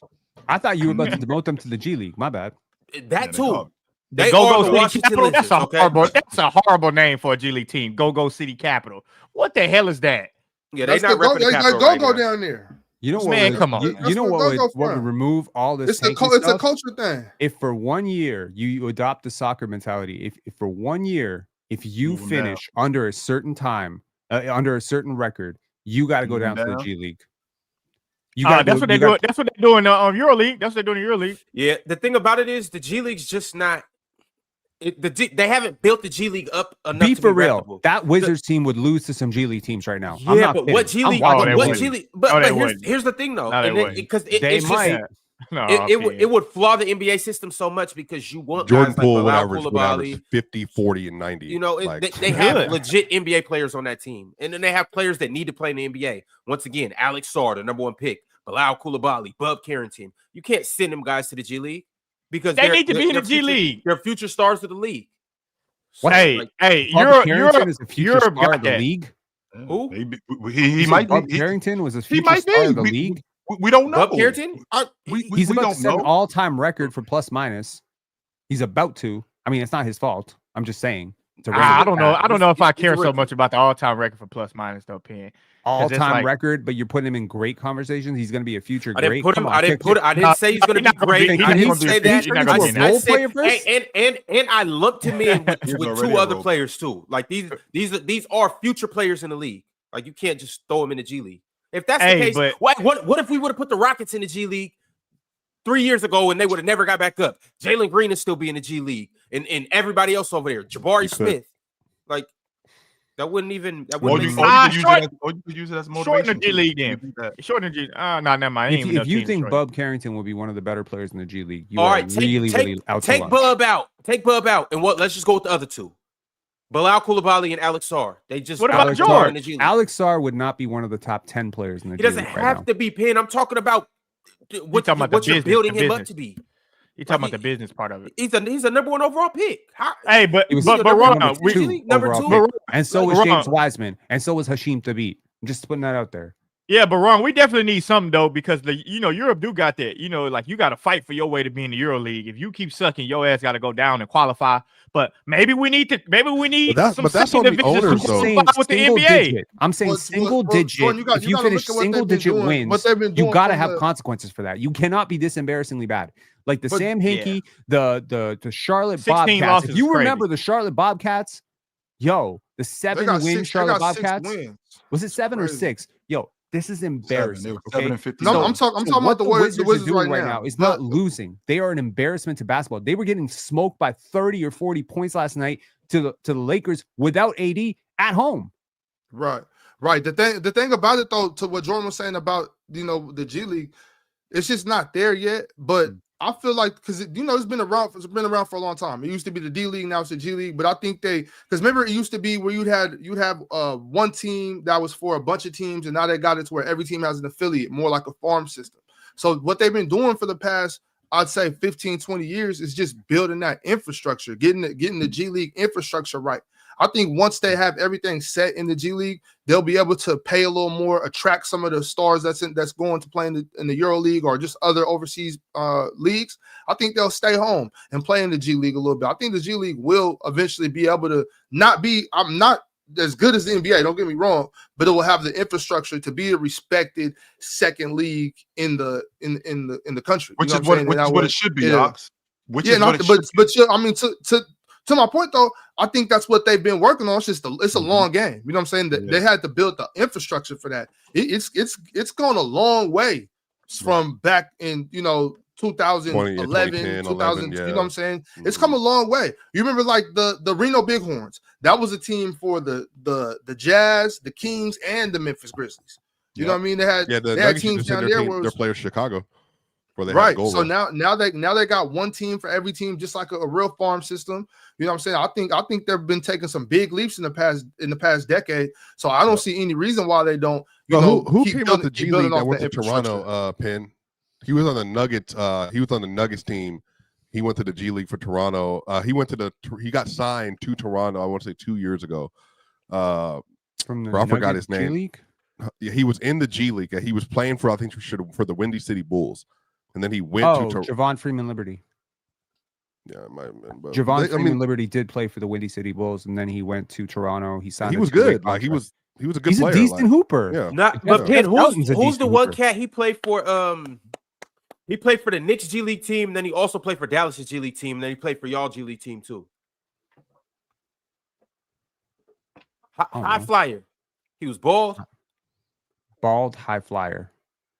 We'll figure it out after the show. But anyways, y'all, I got 70 super chats. So let's go ahead and get into them. The people have spoken today. 70 super chats in 30 minutes. No, we're doing it. We are doing 75 super chats. Masinko said Zach LaVine couldn't make the thumbnail. Dang, he's even snubbed of being a snub. LOL. Orlando's starting to look a little worrisome. How are we feeling about the Magic? Zach LaVine had a great year so far. What they're 24. They're 24 and 25 right now. A game under 500. Orlando could use Zach LaVine, bro. For real, they really could use a lot of players. Orlando got trade assets. They got money. They got good draft picks. Orlando's in the position to make a move if they want to. I just think they get really expensive with Franz's contract, Suggs' contract, Paolo's contract, plus Zach's contract. Yo, that's not a huge market team. That's a lot of money to eat. Mm-hmm. All right. My man Teddy Hart sent through a 2-part super chat. He said, part 1, y'all laughed me out the room last time, but I'm standing on the fact that heavily incentivizing winning All-Star Game MVP would significantly improve the product. Sad it's come to this, but it's reality. Imagine what the game would look like if the All-Star Game MVP was auto-eligible for season awards that year. Chill hated the idea last time, and I get it, but I think we'd get an all-out dogfight of a game every year. They already got plenty of incentives in their contracts. You have players playing for the MVP. Like that's what you end up having. Like so, yeah, that would be better than what we're looking at. I'd rather 10 guys out there trying to shoot it out and get the MVP. I can't say I hate this super chat. I can't say I hate this super chat when you think about it that way. MVP. So why did you laugh about the room last time? So basically, the ball handler is just going to call. Well, because last time around, maybe I did laugh about the room. Maybe I just thought it was dumb. Maybe I was just like, you shouldn't have to pay people to play hard. But now I'm looking at it like, man, it ain't gonna hurt nobody. We give up one. What do you say? What do we give them? Give them some incentive. Whatever the incentive is, it's like it's not gonna hurt nobody. If that's gonna make them play harder, shit, I'm cool with that. All right. Medved said Adam Silver floating idea of 10-minute quarters. Next, it will be removing defensive 3-second violation, allowing ball to be played once it hits the rim, and final product will be NBA equals FIBA. Is this good? No, we've already adopted some FIBA rules, which I think is good. You know, we have fast break rule. The fast break. we have adopted some FIBA rules, so I'm cool with that. The shortening the games, I'm not feeling that. No. Not at all. Wait, but chill. I like the playing off the rim. When the ball touches the rim, you can knock it off. I like that. I've said that. Mars hates it. People rule I can get with. I said that. Mars hates it. It also doesn't happen a lot in FIBA. Like people really think it does. It doesn't. A lot of the times. You maybe like once or twice a game. Like because you're not used to playing like that. It takes a while to even get used to that. Nah, even when you do get used to it, it just doesn't happen that much in the FIBA. They don't jump like I think it'd be the.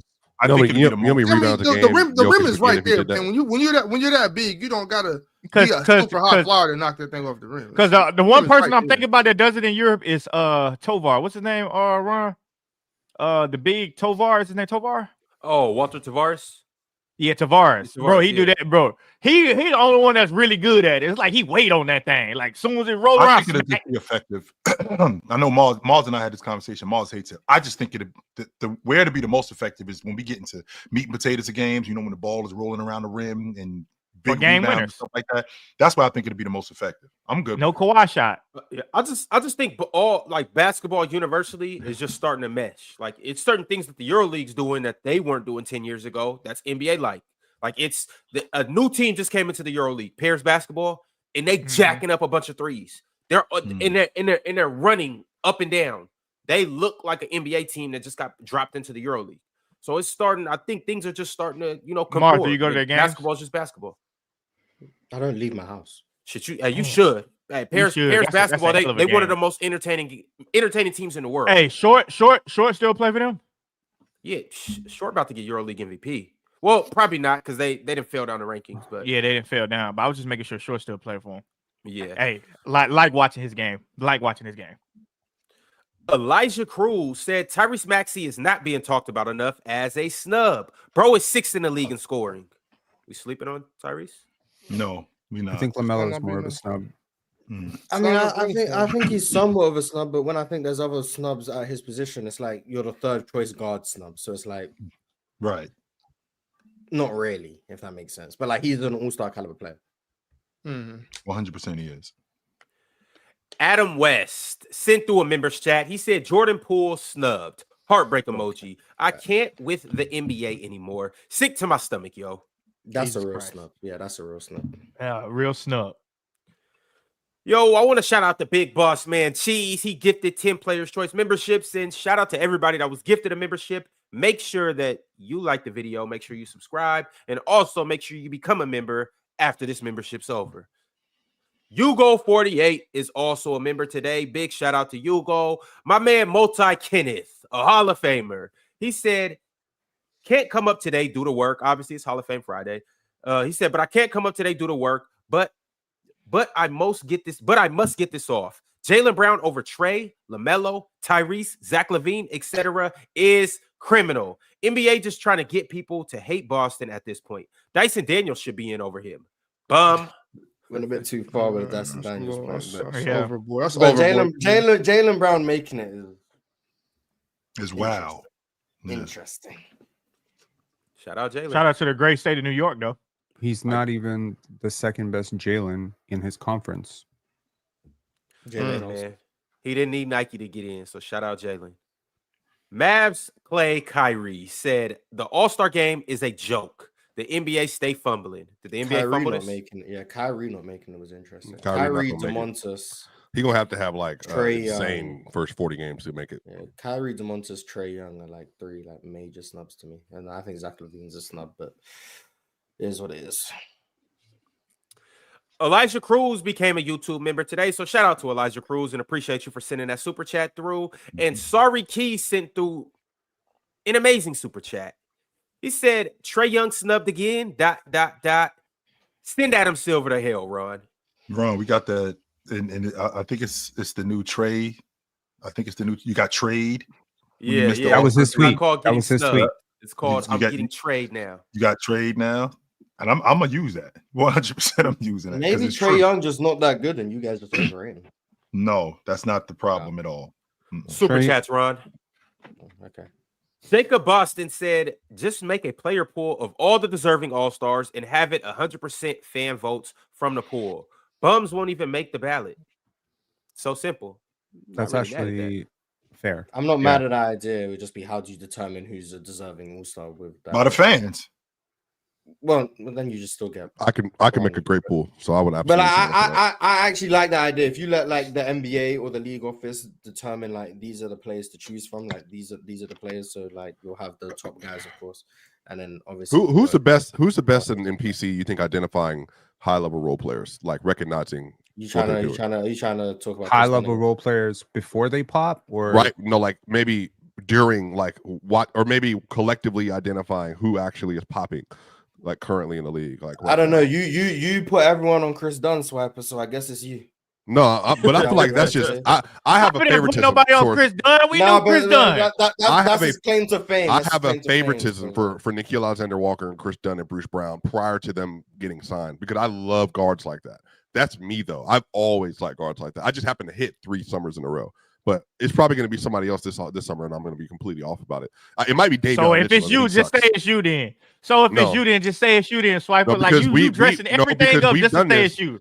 No, we've done this. We've done this. We've had a few people that have made the table, Swiper. So what? That's what I'm saying. He keep throwing this out. Chill got Houston right. He got Houston right. He got Cleveland right.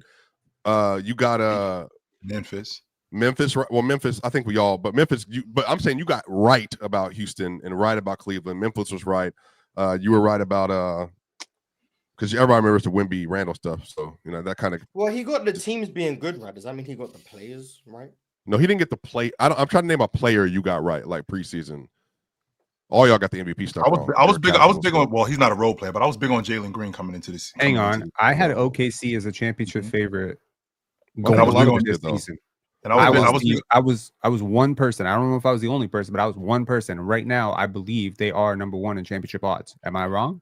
And I was big on Houston. I was big on Naismith. With, I think people had them as a contender. I don't know if I think they had people had them going into the title game. But I didn't soften my stance on it. I didn't say they're a contender. I said they are the definitive favorites.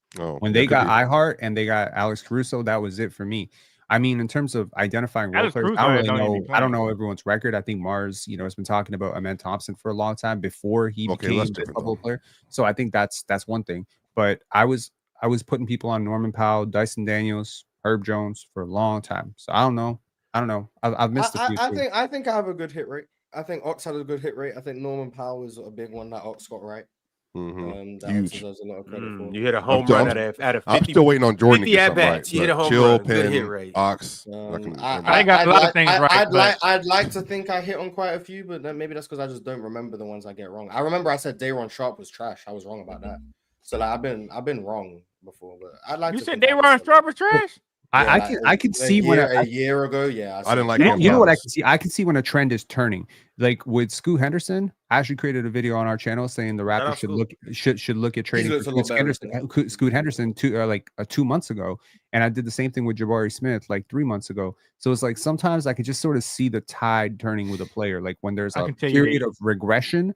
And that is met with like a period of stagnation, I can sort of see where it's going to go. But I also said I would take Trey Murphy over Cade Cunningham in the preseason. So that was wrong. But Trey Murphy doesn't look good this year, though. No, Trey Murphy does look good, but Cade is Swiper since we on the Cade Cunningham. This is just one of my many takes I got right. Boy, I told y'all about Detroit earlier in the season. Boy, don't do that because you like to forget. I remember what you be saying, but I told you about Detroit earlier in the season. I didn't be bad. Bro, y'all I did not think they were going to be this good, Jordan. I did not. What's your record currently? Show had Detroit trash. I didn't. I said once they got their role players that they would be 100% better with JB Bickerstaff. And we talked about Tobias Harris. Y'all was over there clowning Tobias gonna be the read. I still don't think Tobias is good. Whatever. He helped Detroit also, though. With that being said, they have flipped it around, but like Detroit's not awesome. No, I mean, you got instead of comparing them to the league, you have to compare them to where they were. Like you can't. Absolutely. It's miles better. Miles better. Like, so like that's the improvement. Like they're improving. They 2.5 games out the 5 spot, wrong. Relative to the league, they're still a mid team. They're still a mid team. But they were the second worst team in the league last year. They were still not worse than the Yep. No, they were not. I will fight you until the death. They were terrible, Mars. If Toronto doesn't throw a monkey wrench in it, that team is losing 40 straight games. Toronto threw a monkey wrench in it. They could have lost 80 straight games. They weren't worse than the Wizards. The team is they throwing. weren't worse than the Wizards. Toronto threw a monkey wrench in it. They're losing 40 straight if it's not. They could have gone 0-82 and the Wizards were worse than them. I knew, you know what? That's the funny thing. I knew Toronto was going to lose to them. That was the craziest part. I saw that losing streak, and I created a video the week before just to set the table. I was like, the Pistons are not as bad as you think. At no point during that losing streak did I look at that team and say, this is the worst team in the league. At no point. Pen, you swiped it. Their record was the worst. They weren't the worst. The Wizards was the worst team in the league, bro. The Wizards were the worst team in the league. And they're still the worst team in the league. I'm not gonna lie, even based on record, it was a 1-win difference. The Wizards won 15. So even on record-wise, there's no difference.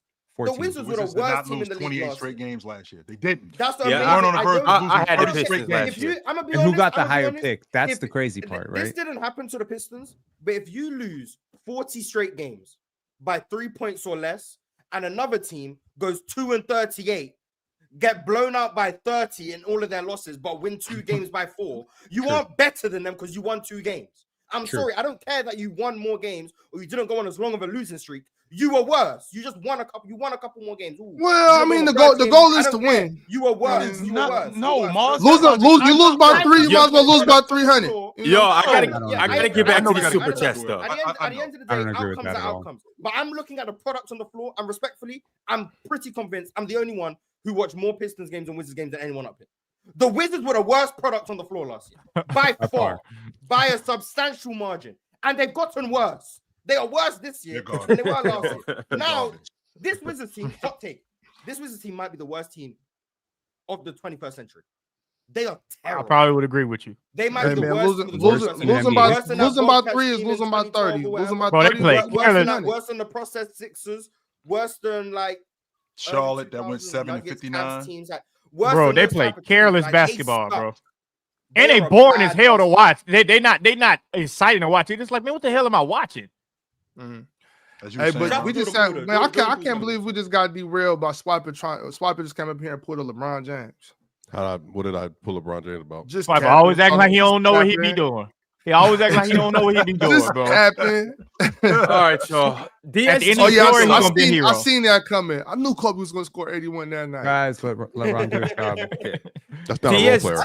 I can't believe Bron said DSG Piccolo said Orlando could use Anthony Simons. He a hometown kid. Oh, Denny FD is another player I was right about, by the way. He's apparently untradeable right now, by the way. Like I don't know how anybody in Portland is untradeable. Because he's making $14 million a year. Because he's the best player on that team and he's 23. Yeah, don't give a shit. Anybody is tradable on that team. He's a young asset and he's the best player on that team. Like they're a like rebuilding I said, team. Why would he be on trade talk? We can keep rebuilding too. I get it. Keep rebuilding with Jenny Avdia, yes. And Donovan Clingan and Shaden Sharp. I don't have to have nobody on that team. Did you watch that game, Portland versus Milwaukee? That was crazy. Yeah. Pim, I would love to talk about that game, but no, let's go.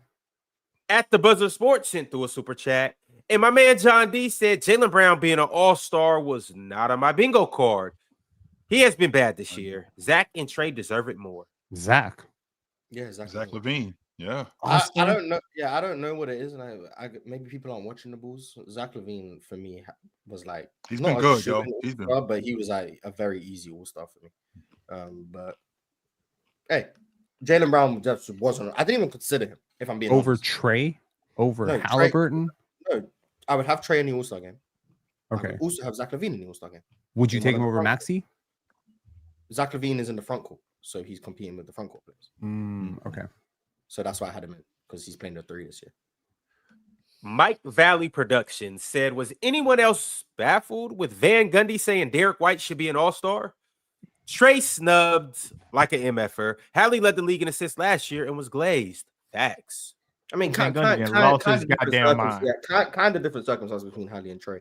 But yeah, Derek White had a strong case last year, in my opinion. He did. This year, not so much. I think he and a lot of the Celtics have regressed in terms of what they're doing in the regular season. I think Jason Tatum was their only all-star. Mars, Derek White FC gonna be on your ass. You better stop. No, I'm still high on Derek White. I still think he's a really good player, and I think in the playoffs he's still going to show his value. And he's definitely better than Dennis Schroeder, which he was very well. Whatever. You know, so you don't bring up the Dennis Schroeder took a nosedive the second you said that. His production. Bro, I said first of all with the Warriors, it's a very complex offense. You got to get comfortable.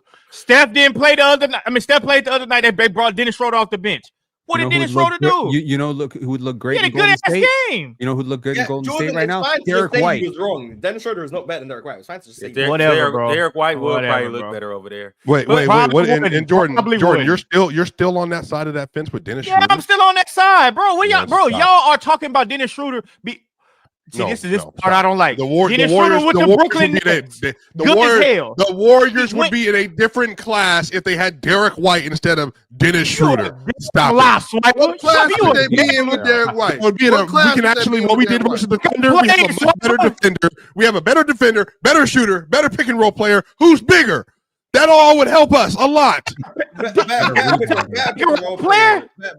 Derek White's a better pick and roll player, Swiper? Yes, 100%. Give me Derek White. Give me Derek White. Give me Derek White. Give me Derek White. Give me Derek White. No, he wasn't cooking shit, but shit. Better mid-range shooter. Give me Derek White. Give me Derek White. All of it. Give me Derek. They might be a little better in certain aspects, but you said a different class. Like they're gonna be the same class. Team that I actually could think that could beat some teams. Dennis Schroeder is not the reason why the Warriors is trash. No, don't do that. But Dennis Schroeder wasn't solving that issue. He wasn't solving that issue at all. I told you when the trade happened, I wish he went to a contender.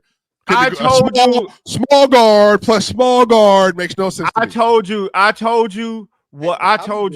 that Dennis Schroeder will struggle with the Warriors because their offense is complex. He just got there. Oh he didn't do training camp with them. What do you think he was gonna come in and average 30? That's crazy. Nobody gets traded to the Warriors and just say, "I'm playing 32 different teams." Yo, he's been on like 32 different teams. He knows all the offenses. 7 teams in 6 years. Like, who gives a shit? To a standard where we expect him to average 30. We're just saying he was never better than Derek. He's been around the block, is what I'm saying. I'm saying he knows the he is, and I'm down that hill until the end of that season.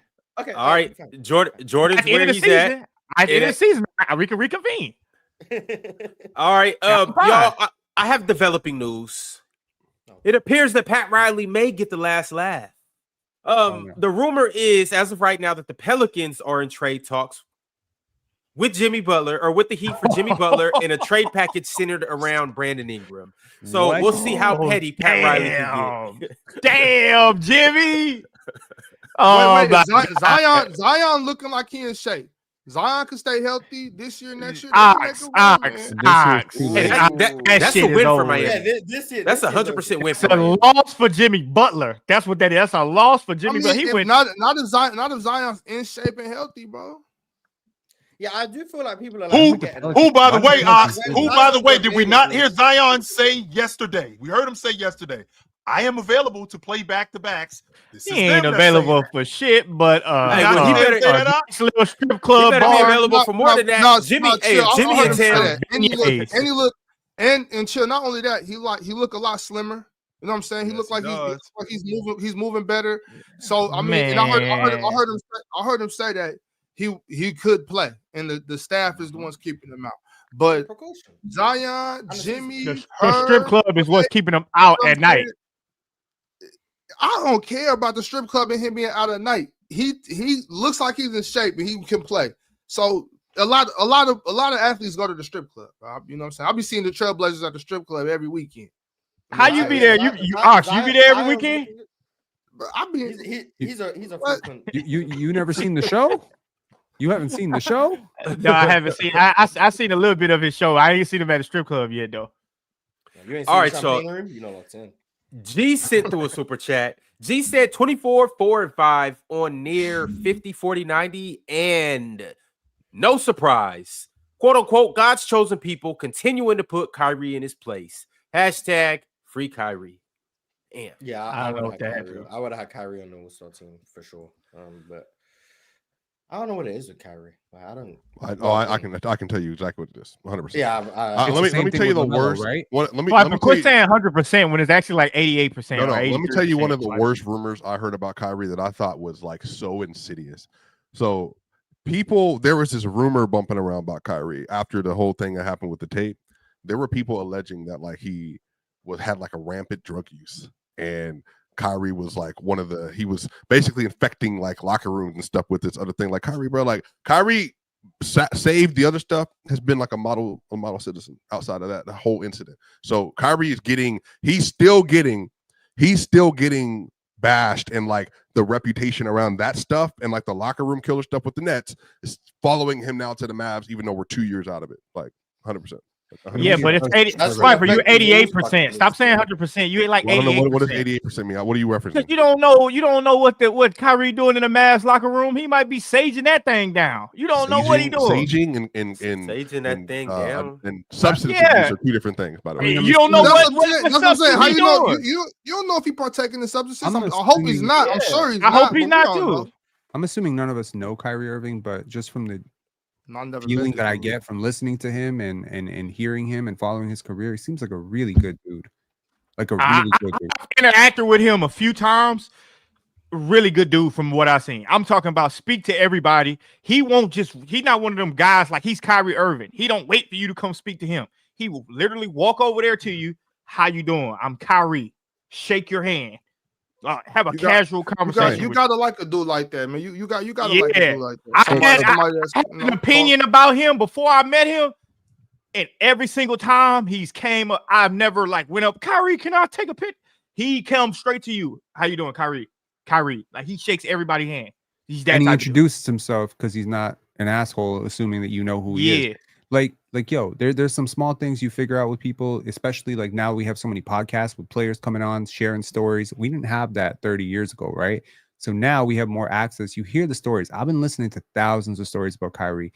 Never heard a bad thing about him from one of his teammates, other than maybe like one or two things where it's like it could have been a friction between two personalities. But it's crazy how the media really likes to destroy certain players and add sort of tags to them. LaMelo has that kind of tag too, unfortunately. And it's interesting to see that both LaMelo and Kyrie were snubbed. LaMelo be tripping with the media. That's why.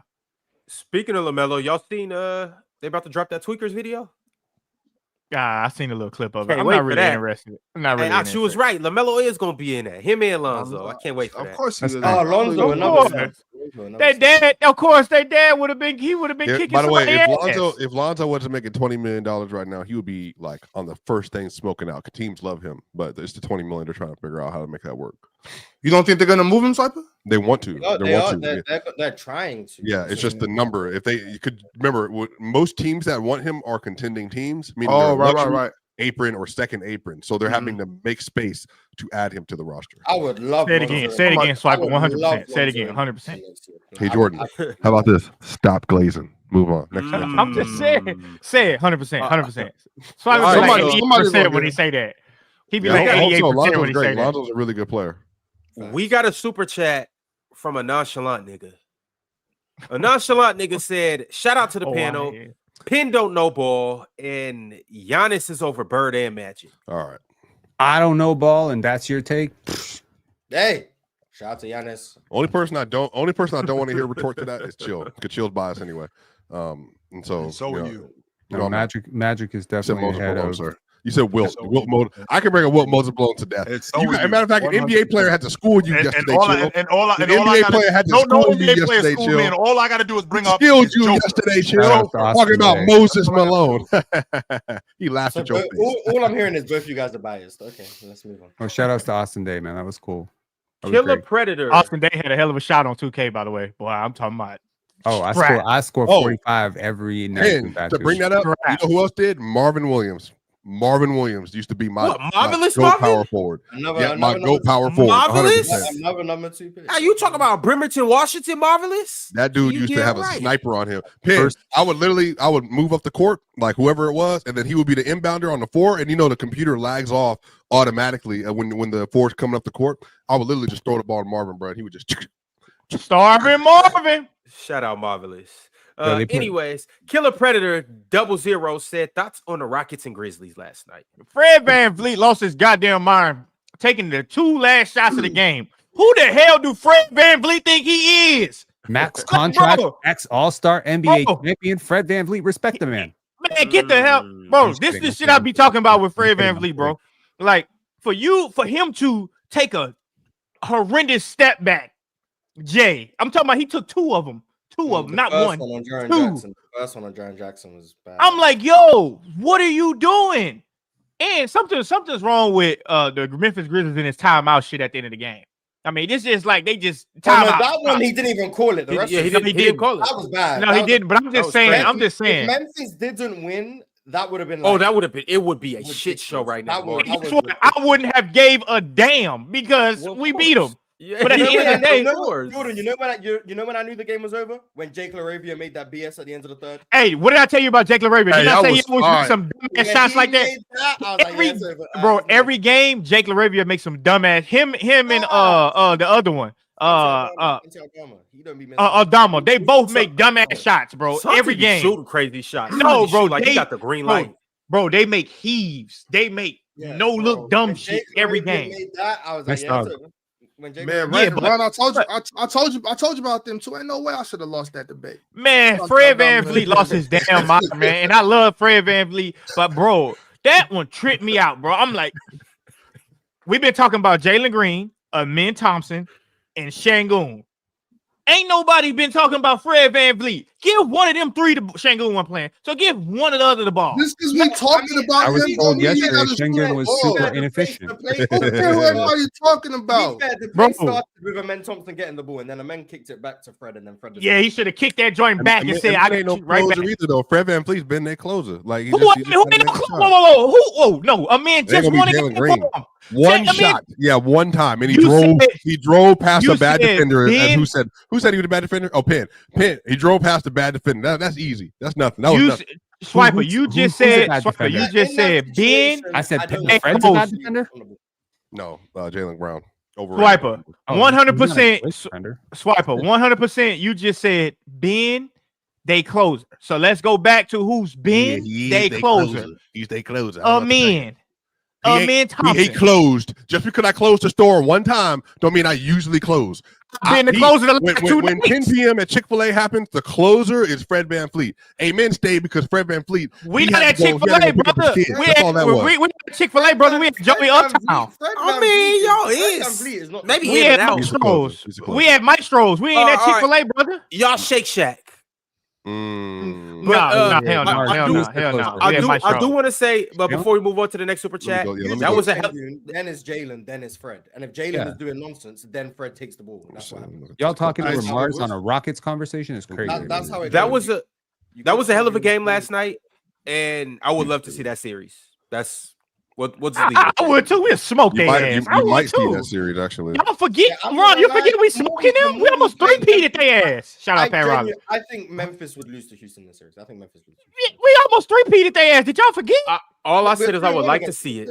But 3-1, yeah. Come on now. What we talking about? All right, y'all know where to find us tonight on the main stage. It will be the Bucks versus the Spurs. 8 p.m. Eastern time. I better see you there, and you better be going crazy in the chat. How many more super chats we got wrong? 80. 55. Superman 100%. Real said, with all the Jokic makes teammates better stuff, he never had one teammate make the All-Star game. Mo Williams made it with Bron. I hope the media rewards winning in all awards. That's interesting. Interesting theory. Swipe and put in that super chat, bro. That's a nice agenda right there. Flavian Zero became a YouTube member today. Shout out to Flavian. Teddy Hart said Miami should be LA East, but they are known as a miserable workplace. Unless it's a draft or a trade, what A-plus player are they getting? Bron Bosch was an outlier. I always hate when people be like Jimmy Butler. I always hate when people be like, give me an example of something, except the examples I know you're going to give me. Like, that annoys me all the time. Like, you can't remove the answers and then be like, well, I told you there's no answer. Well, yeah, because you're removing the answers to the question. They want a lot. They want more answers. Besides shooting, what is like? Okay, Mars, tell me when Kobe Bryant. Mars, tell me when Kobe Bryant could have averaged 35 a game. When as opposed to when besides the year Kobe averaged 35. Tell me when he could have did it. Shut the hell up, man. Tell me when he averaged. No, now they're gonna start doing LeBron stats like Ox said. Tell me when he averaged 35, 5, 6, and shoots 64%. There are definitely on the weekdays. On the weekdays, there are definitely players who would love to play in Miami. I'm gonna tell you that right now. There are 100%. My homeboy right now, Montrezl Harrell. I was talking about Jonathan Motley. Montrezl Harrell. Harrell would love to be in the league right now. Exactly. I'm not talking about those guys. I'm talking about high-level players. That's what I'm talking about stars. I'm talking about stars because when you start going down the list of teams that have no state income tax, are in good climates, are in decent markets, it's not a long list. It's not a long list. Okay, it's like 4 teams, 5 teams maximum. Houston, Miami, Phoenix, LA, Golden State. That's it. Other than that, you're going to New York, Boston, Chicago with the cold. New York Toronto. can't even get free agents like that. When's the last? Like, it's New York City. When's the last time New York got a big ass free agent? Exactly. Don't nobody want to go to New York or Miami. I keep telling y'all that. Just so you know, the state of Ohio has one of the highest tax brackets in the country. Just so you guys know. Well, I mean, there's ways. They got a bomb squad up there. They got 11 guys on the Cavs. 11. Also, I think it's just worth saying that when you establish that you have this culture, it's the like attracts like, right? If I'm a player and I got no issues with being coached hard, I got no issues with showing up in shape. That's not even a question to me in my mind. I'm in shape all the time. You're a professional. You should show up. A guy like Domantas Sabonis, a guy like OG Anunoby. These dudes have never shown up out of shape one day in their lives ever. Not an AAU, not now. So for these players, why wouldn't they want to go to? Why wouldn't they be okay with Miami? They'd be perfect with it. Over or under on Sabonis body fat? He's 7. All right, over. In person, he's built like a tight end, like a legit, like a over George then. Kittle, Okay, over then. I've never seen him in real life. Chilla, you ain't gonna see him this February. 7? I don't know. Wait, so Jordan, are you saying that Domantas Sabonis couldn't play in Miami? He's saying he could. No, I don't think he could, but I'm saying I think that body fat for him. That body fat. He need that body fat to play with. He doesn't have body fat. You person. Like he's a great built person. He literally has no body fat. He has a DeMontis Sabonis is built like a rock. Sabonis is built like a rock.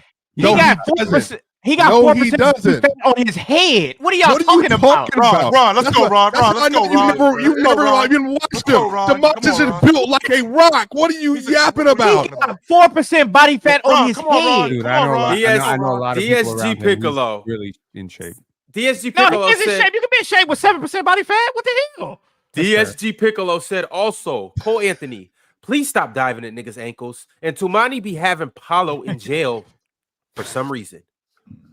Because Paolo doesn't have a functional enough handle to get to where he wants to go consistently, and Tumani is strong enough to withstand physicality.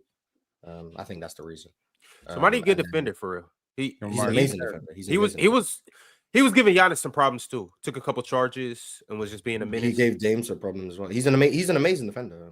That's another player I told people about last year when he was a rookie.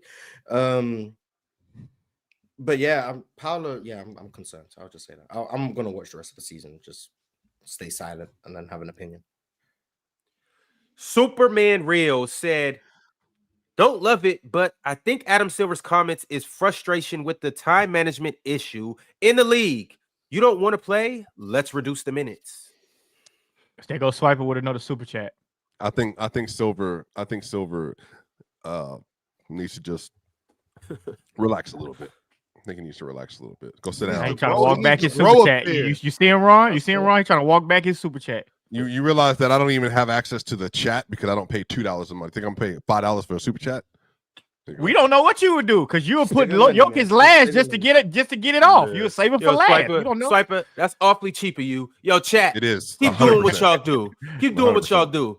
Tonio said, just saw a dude that looked exactly like Ron at the gym. It was Ron. This is probably Ron. Was me. Was he skipping leg? Yo, was he skipping leg day? That's what he was doing at the gym, skipping leg day. Ron, you be skipping leg day? Ron, what's the last time you been to the gym for real? I was at the gym this morning. Crazy. Running? Jordan, bro. Hey, look. All right, yeah, check it out. I squat the most up here. Bet you don't. Now be quiet. Now be quiet. I squat the most up here. You said squat. Look, I'll squat a big ox and I'll squat your head on top of that, Swiper. What? How much you bench though? Later, fellas. Don't worry about that. Well, he doesn't.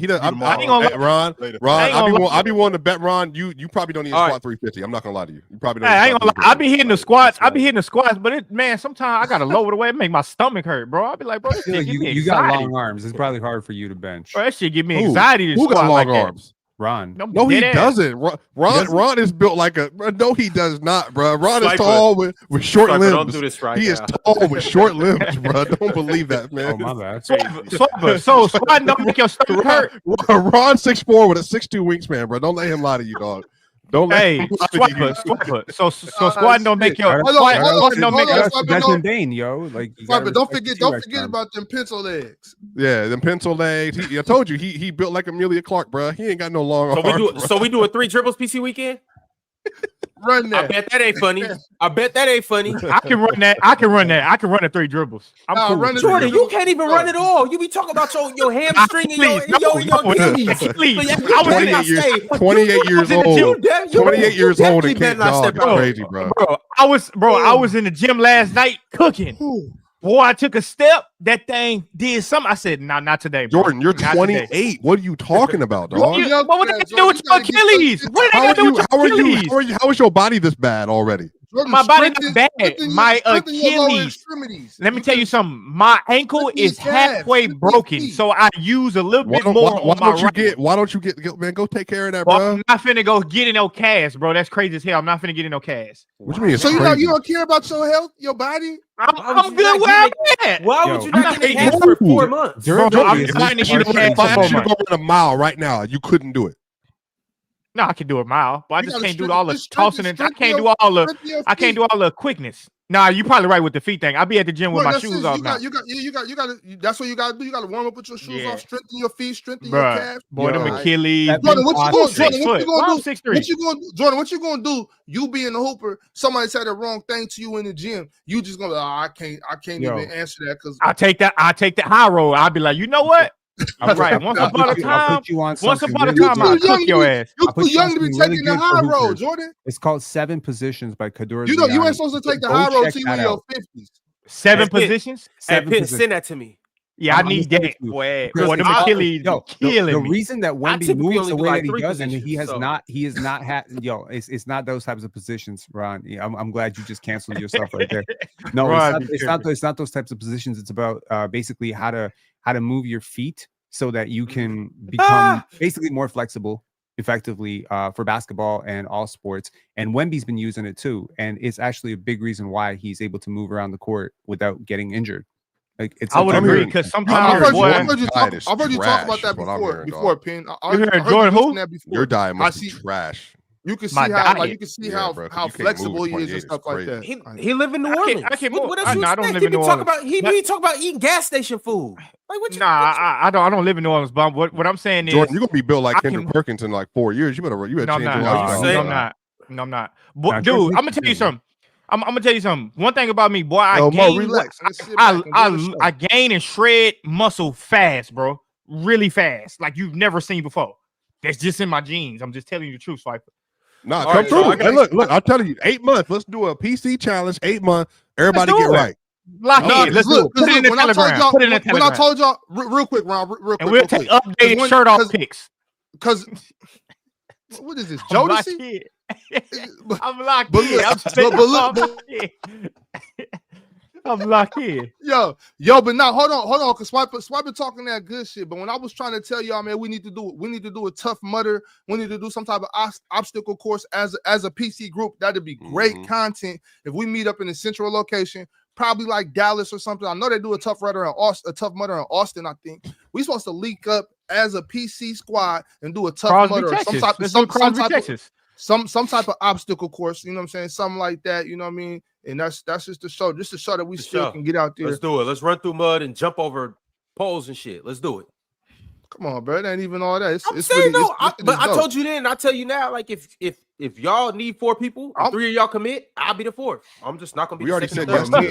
Me and Chill already said yeah. We just waiting on y'all. Swipe it. Hey, Crosby, Texas, right Jordan, outside. how tall are you, Jordan? Like 6'3". Swiper be changing the subject. I said in summer I'll do it though. I'm all way for it. Hold on, Jordan, you 6'3"? So it's gonna be 5 people bullying Swiper PC weekend. That's crazy. I don't know what that means. Swiper, I told you, Swiper. Ron. Be real. Ron. Be real, Ron. Be real. Swiper 6'2". You built like a swimmer, Ron. Know who you talking to? You built like a swimmer. You long and lanky. That means I'm wired. Not 6'2". No, I'm not 6'2". About 6'1". 6'1". Okay. Yeah. You might like, but I don't know. I'm like muscle lean. I'm muscle lean. Small muscle. That's it. Hey, put it in Telegram. Swipe. I'm cool with it. We can do that. I'm cool with that. I'm for real, bro. I'm. What y'all talking about the tough mutter? No, we're talking about the 8-month thing. I'm cool with that. I'll get you cool with it. Yeah. Okay. Hey, by the way, because I already told Ox I'm making Ox come when I go to Orlando or Miami this year for the Salsa Congress. Ox is coming. And I know because he already said he ain't never really been through. He definitely coming. So no, for real, Jordan. I'm telling you, you gotta come. You gotta go. I just got the Charles Barkley fastback. My bad. Y'all I'm telling you, bro. All right. So Ray B said Harden over Kyrie is criminal. No, it's not. I'd have both of them. Marcus FRM 626 said, I never understood this year why you hyped up Ja, Ron. He's been mid at best, not even top 10 point guard. Fall off needs to be studied. Barely 20 points per game. I disagree. Not really falling off. It's just they play a really deep rotation and guys are not averaging their regular minutes. So, and they play a different system that I don't think is exactly conducive to Ja Morant. True. They run no pick and roll. Like, it's weird. They're asking Ja to just attack from the outside, beat a defender, and get to the rim and collapse defenses. It's not the most conducive way, I think, to maximize Ja Morant as an individual, but the offense is good. So, like, I'm not like change it just to fit Ja. But if you're talking about maximizing Ja, I don't think Ja has fallen off. I think Ja's playing in a different system that isn't most conducive to his play style. But actually, kudos to him for doing that. Yeah, right? Which is fine because A, the team is better, and B, is he's adjusting and he's finding his way within that system, but you're just not seeing the best of Ja Morant within that system. But, you think he'll scale up in the playoffs? Mm-hmm. I do. I mean, I think the minutes will go up and the fringe rotation guys will get less minutes, so he'll probably score more off of that alone. He'll probably be a bit more aggressive hunting his shot. But I do still think his half-court scoring limitations are still going to be there, which is why I'm not as high on Ja Morant in general, but I don't think he's fallen off. In fact, I think he's become a better passer and decision maker. I just think the scoring is where I have the concerns, but I don't think that's because he's only averaging 20. I think he's just in a weird situation stylistically. Thanks, Mars, for saying exactly what I was going to say. But appreciate you for sending that super chat through.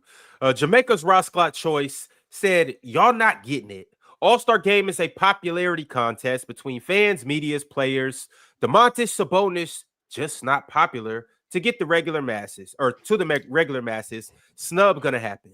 Was Jamal McGlure popular? Was Antonio Davis popular? Was Theo Ratliff popular? Like, there's a lot Antonio of players. Davis was an all-star in 01. Yeah. Yes, he was. Was Fred VanVleet popular? I mean, there's a lot of dudes who've made it who haven't been popular. No, I think it's just a mid-season exhibition. That's what it is. And it's supposed to be the 24 players that best represent the season to that point.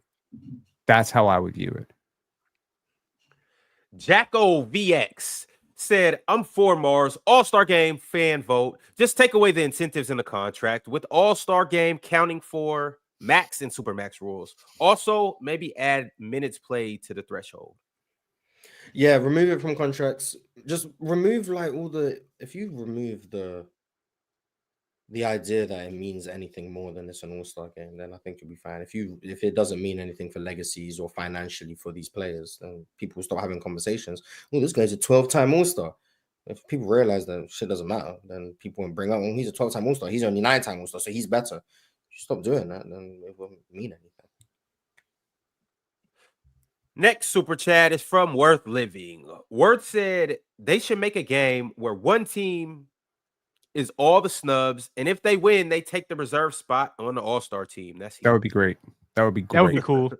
That'd be cool. But really you had to do that shit on a 3-point contest day. I mean, not the 3-point contest day, the celebrity all-star day. Maybe that make that day more interesting. L9 said 21 points with 38% shooting in Harden over Kyrie with 48, 42, 90 splits, and he's keeping his team above water while Luka is still recovering. J-Dub is right there in your question, and James Harden. I'm not gonna lie, I feel like the people talking about James Harden's field goal percentage, A, field goal percentage in 2025, like what are we doing?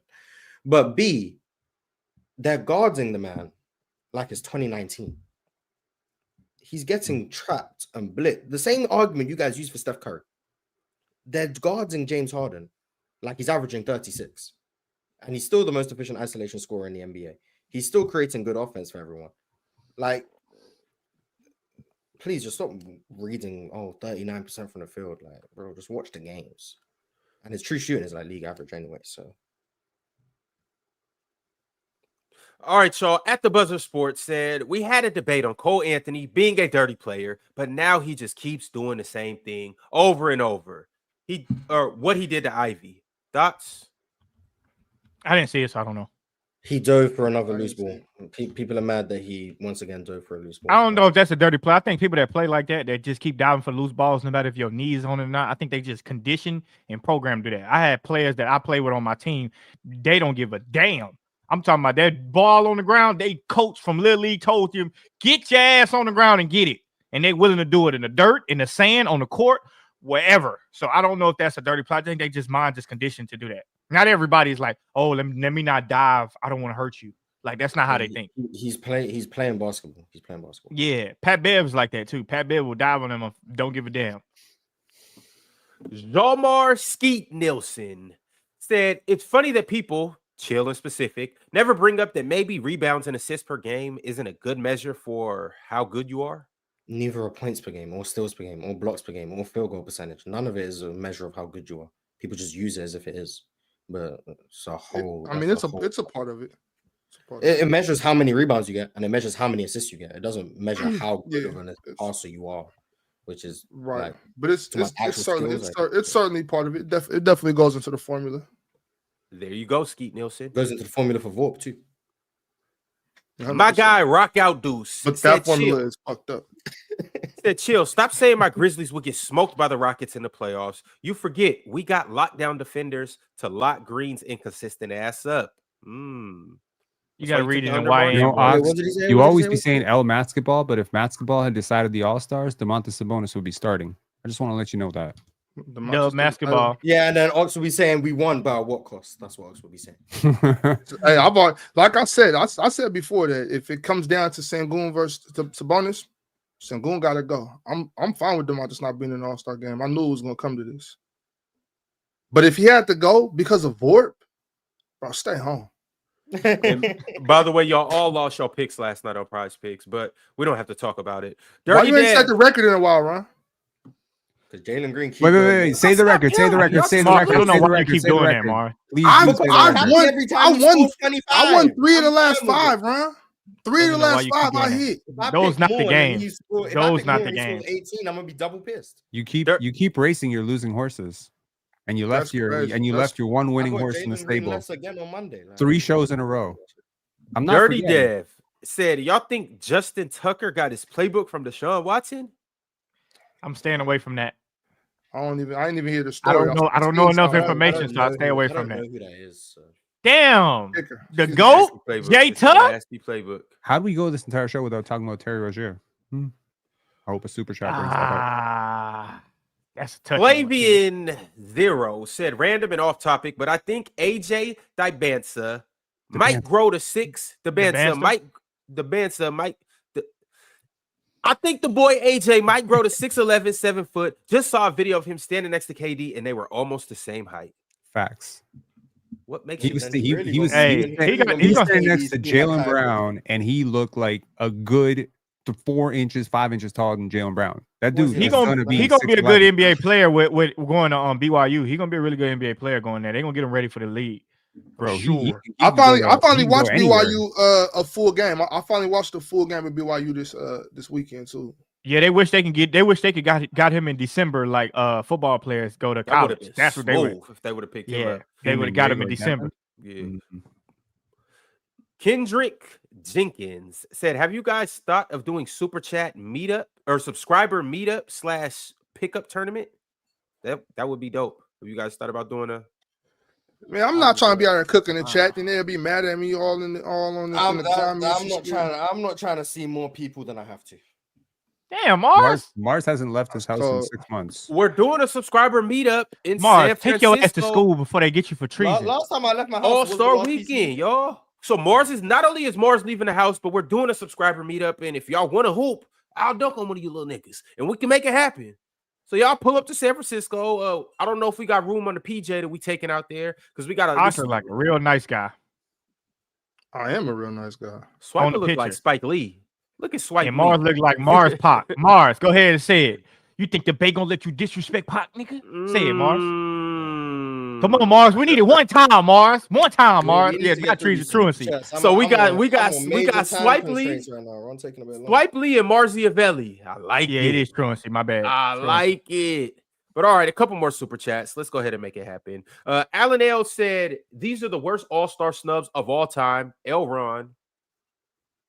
Anyways, and Panzu said, why do the Lakers have 2 guys? Sabonis is over AD for All-Star weekend.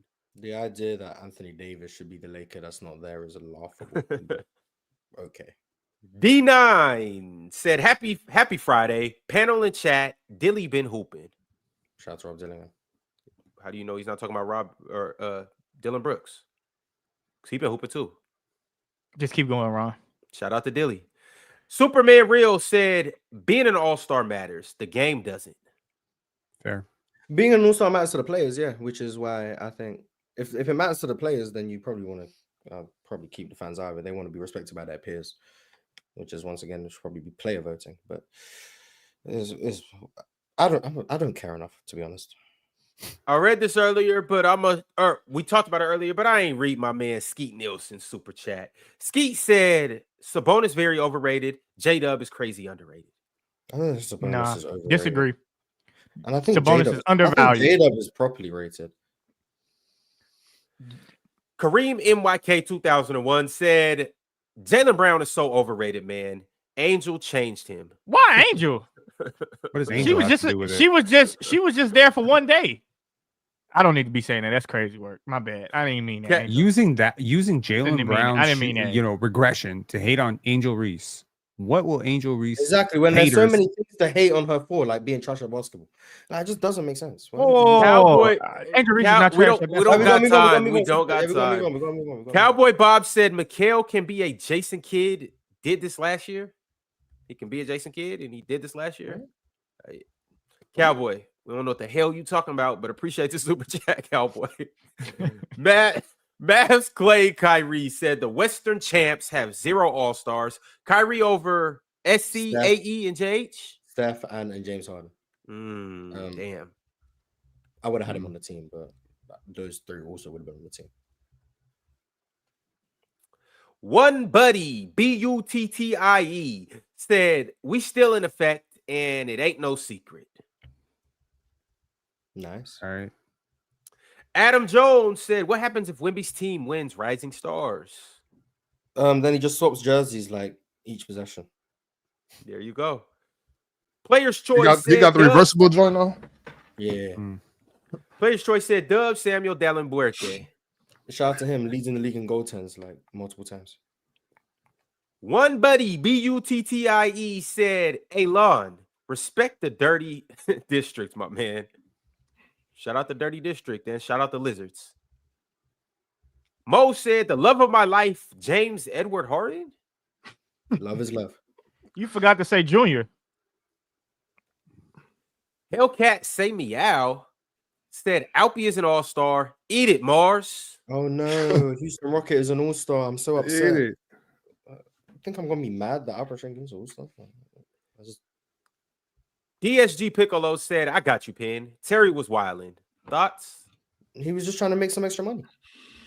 That's my thoughts. I mean, the last time this scandal came out about Jonte Porter, I immediately jumped to the innocent until proven guilty thing. I learned from that mistake. I'm going to say this right now. If this came out, there must be a lot of evidence. That's never a mistake, Pin. This is America. Innocent until proven guilty. Terry, you ain't do that. I know you ain't do that. Yeah, Black man never do that.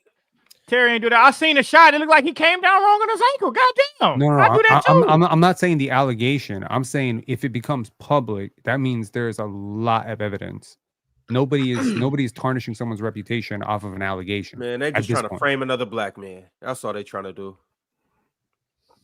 Elijah Cruz said, Jordan made a good point. Load management did start a ripple effect, and it led to the All-Star game becoming what it is. I mean, I think there's a lot of things. I think it's a lot of things that have led to this. Load management might be part of it. Also, part of it is just the nostalgia you guys have for the old All-Star game that wasn't as competitive as you guys seem to remember. But like, you weren't even alive. It's a beautiful thing, right? Where you can go online and you can find the old All-Star games and watch them. And but you can't watch them from the context of which is why I'm saying. Which is why I'm saying they aren't as competitive as you guys remember. Not saying they weren't competitive at all. And in fact, they're way more competitive than they are today. But the idea they were these competitive games. Maybe if you go back and watch them instead of trying to remember what you saw 20 years ago, and actually just go back and watch like the 2001 All-Star game, or go back and watch the 1993 All-Star game. I'm not saying you won't see a competitive game, but just go watch it, and you might be like, oh well, yeah. In the first half, yeah, they were just running and throwing lobs and shooting jumpers. But that's the thing. They were doing that. Yeah, but that always happens. So that always happens. That happens with everything. That happens with basketball. That happens with hockey. That happens with music, movies. How many old people have you said, oh, they don't make songs like they used to in the 70s? They do that because you forgot all the shit songs. That's why. Why are you agreeing with me but sounding like you disagree? What I'm saying is that you're presenting the point that is obvious, that it's not as drastic, right? But it is. Yeah. There is a gap. Not everything has to be a take. It has progressively gone downhill. Yes. Well, I am just saying something that's obvious, yes. Which is why I don't know why we're discussing it, other than just moving on and be like, yeah, you're right. Okay, like it's obvious. Mars, sometimes you just gotta accept when Pin's cooking you. Like it's nothing wrong. If he's saying what I'm saying is obvious, I'm not cooking anything. I'm not cooking anything. All I'm saying is those games were more competitive, so the people may be exaggerating a little bit, but that's not like that's their feeling about it. Like regression is a hard thing to map in your head. Like if you got $20 and you lost $2 and all you had was $20, you might feel like you lost a lot of money. You know what I mean? Like people were already complaining about the All-Star game in 2001 being a joke at times. They were like, oh, it's not competitive enough. So how the hell do you think those people who were complaining about it in 2001 feel about it in 2024, where it's fallen off, as you've admitted? Like the regression started a long time ago. So for people like Chill, he's talking about like 80s. That's the bar. That's where it's fallen off. Shout out to Chill, man. He's so old. Flavian Zero said, with the latest news on Rozier, you just have to laugh at the vets and teammates LaMelo has had during his time in Charlotte. Good point. Yeah. I mean, he does need. I do think LaMelo needs more structure. I do think LaMelo. Was there a summer where like 3 or 2 Charlotte Hornets were in trouble? James Bouknight and Miles Bridges. Wasn't there another one? I'm inclined to say Montrezl Harrell. Wasn't he there? Montrezl Harrell, I think, got in some trouble. 3 in one summer. Yo, there's some. And then they drafted Brandon Miller. Yeah, Brandon Miller had what he had going on, but that's a different situation. But that was a different situation. Last but not least, Sauce Man Bandit 72 with the Dub profile picture. He said, "Dub chat, Dub panel, and forever L. Chandler Parsons." That's Swiper reading The Alchemist. That's crazy. That's shout out to Chandler Parsons, man. Shout out to Chandler Parsons. He be showing love to KD, man. Shout out to Chandler Parsons. Hero. Hey, I ain't gonna lie. Anthony Davis with a lace front. That was funny. I ain't gonna lie about that. Yo, Ox, on the way out, you want to tell the people who you are and what your name is?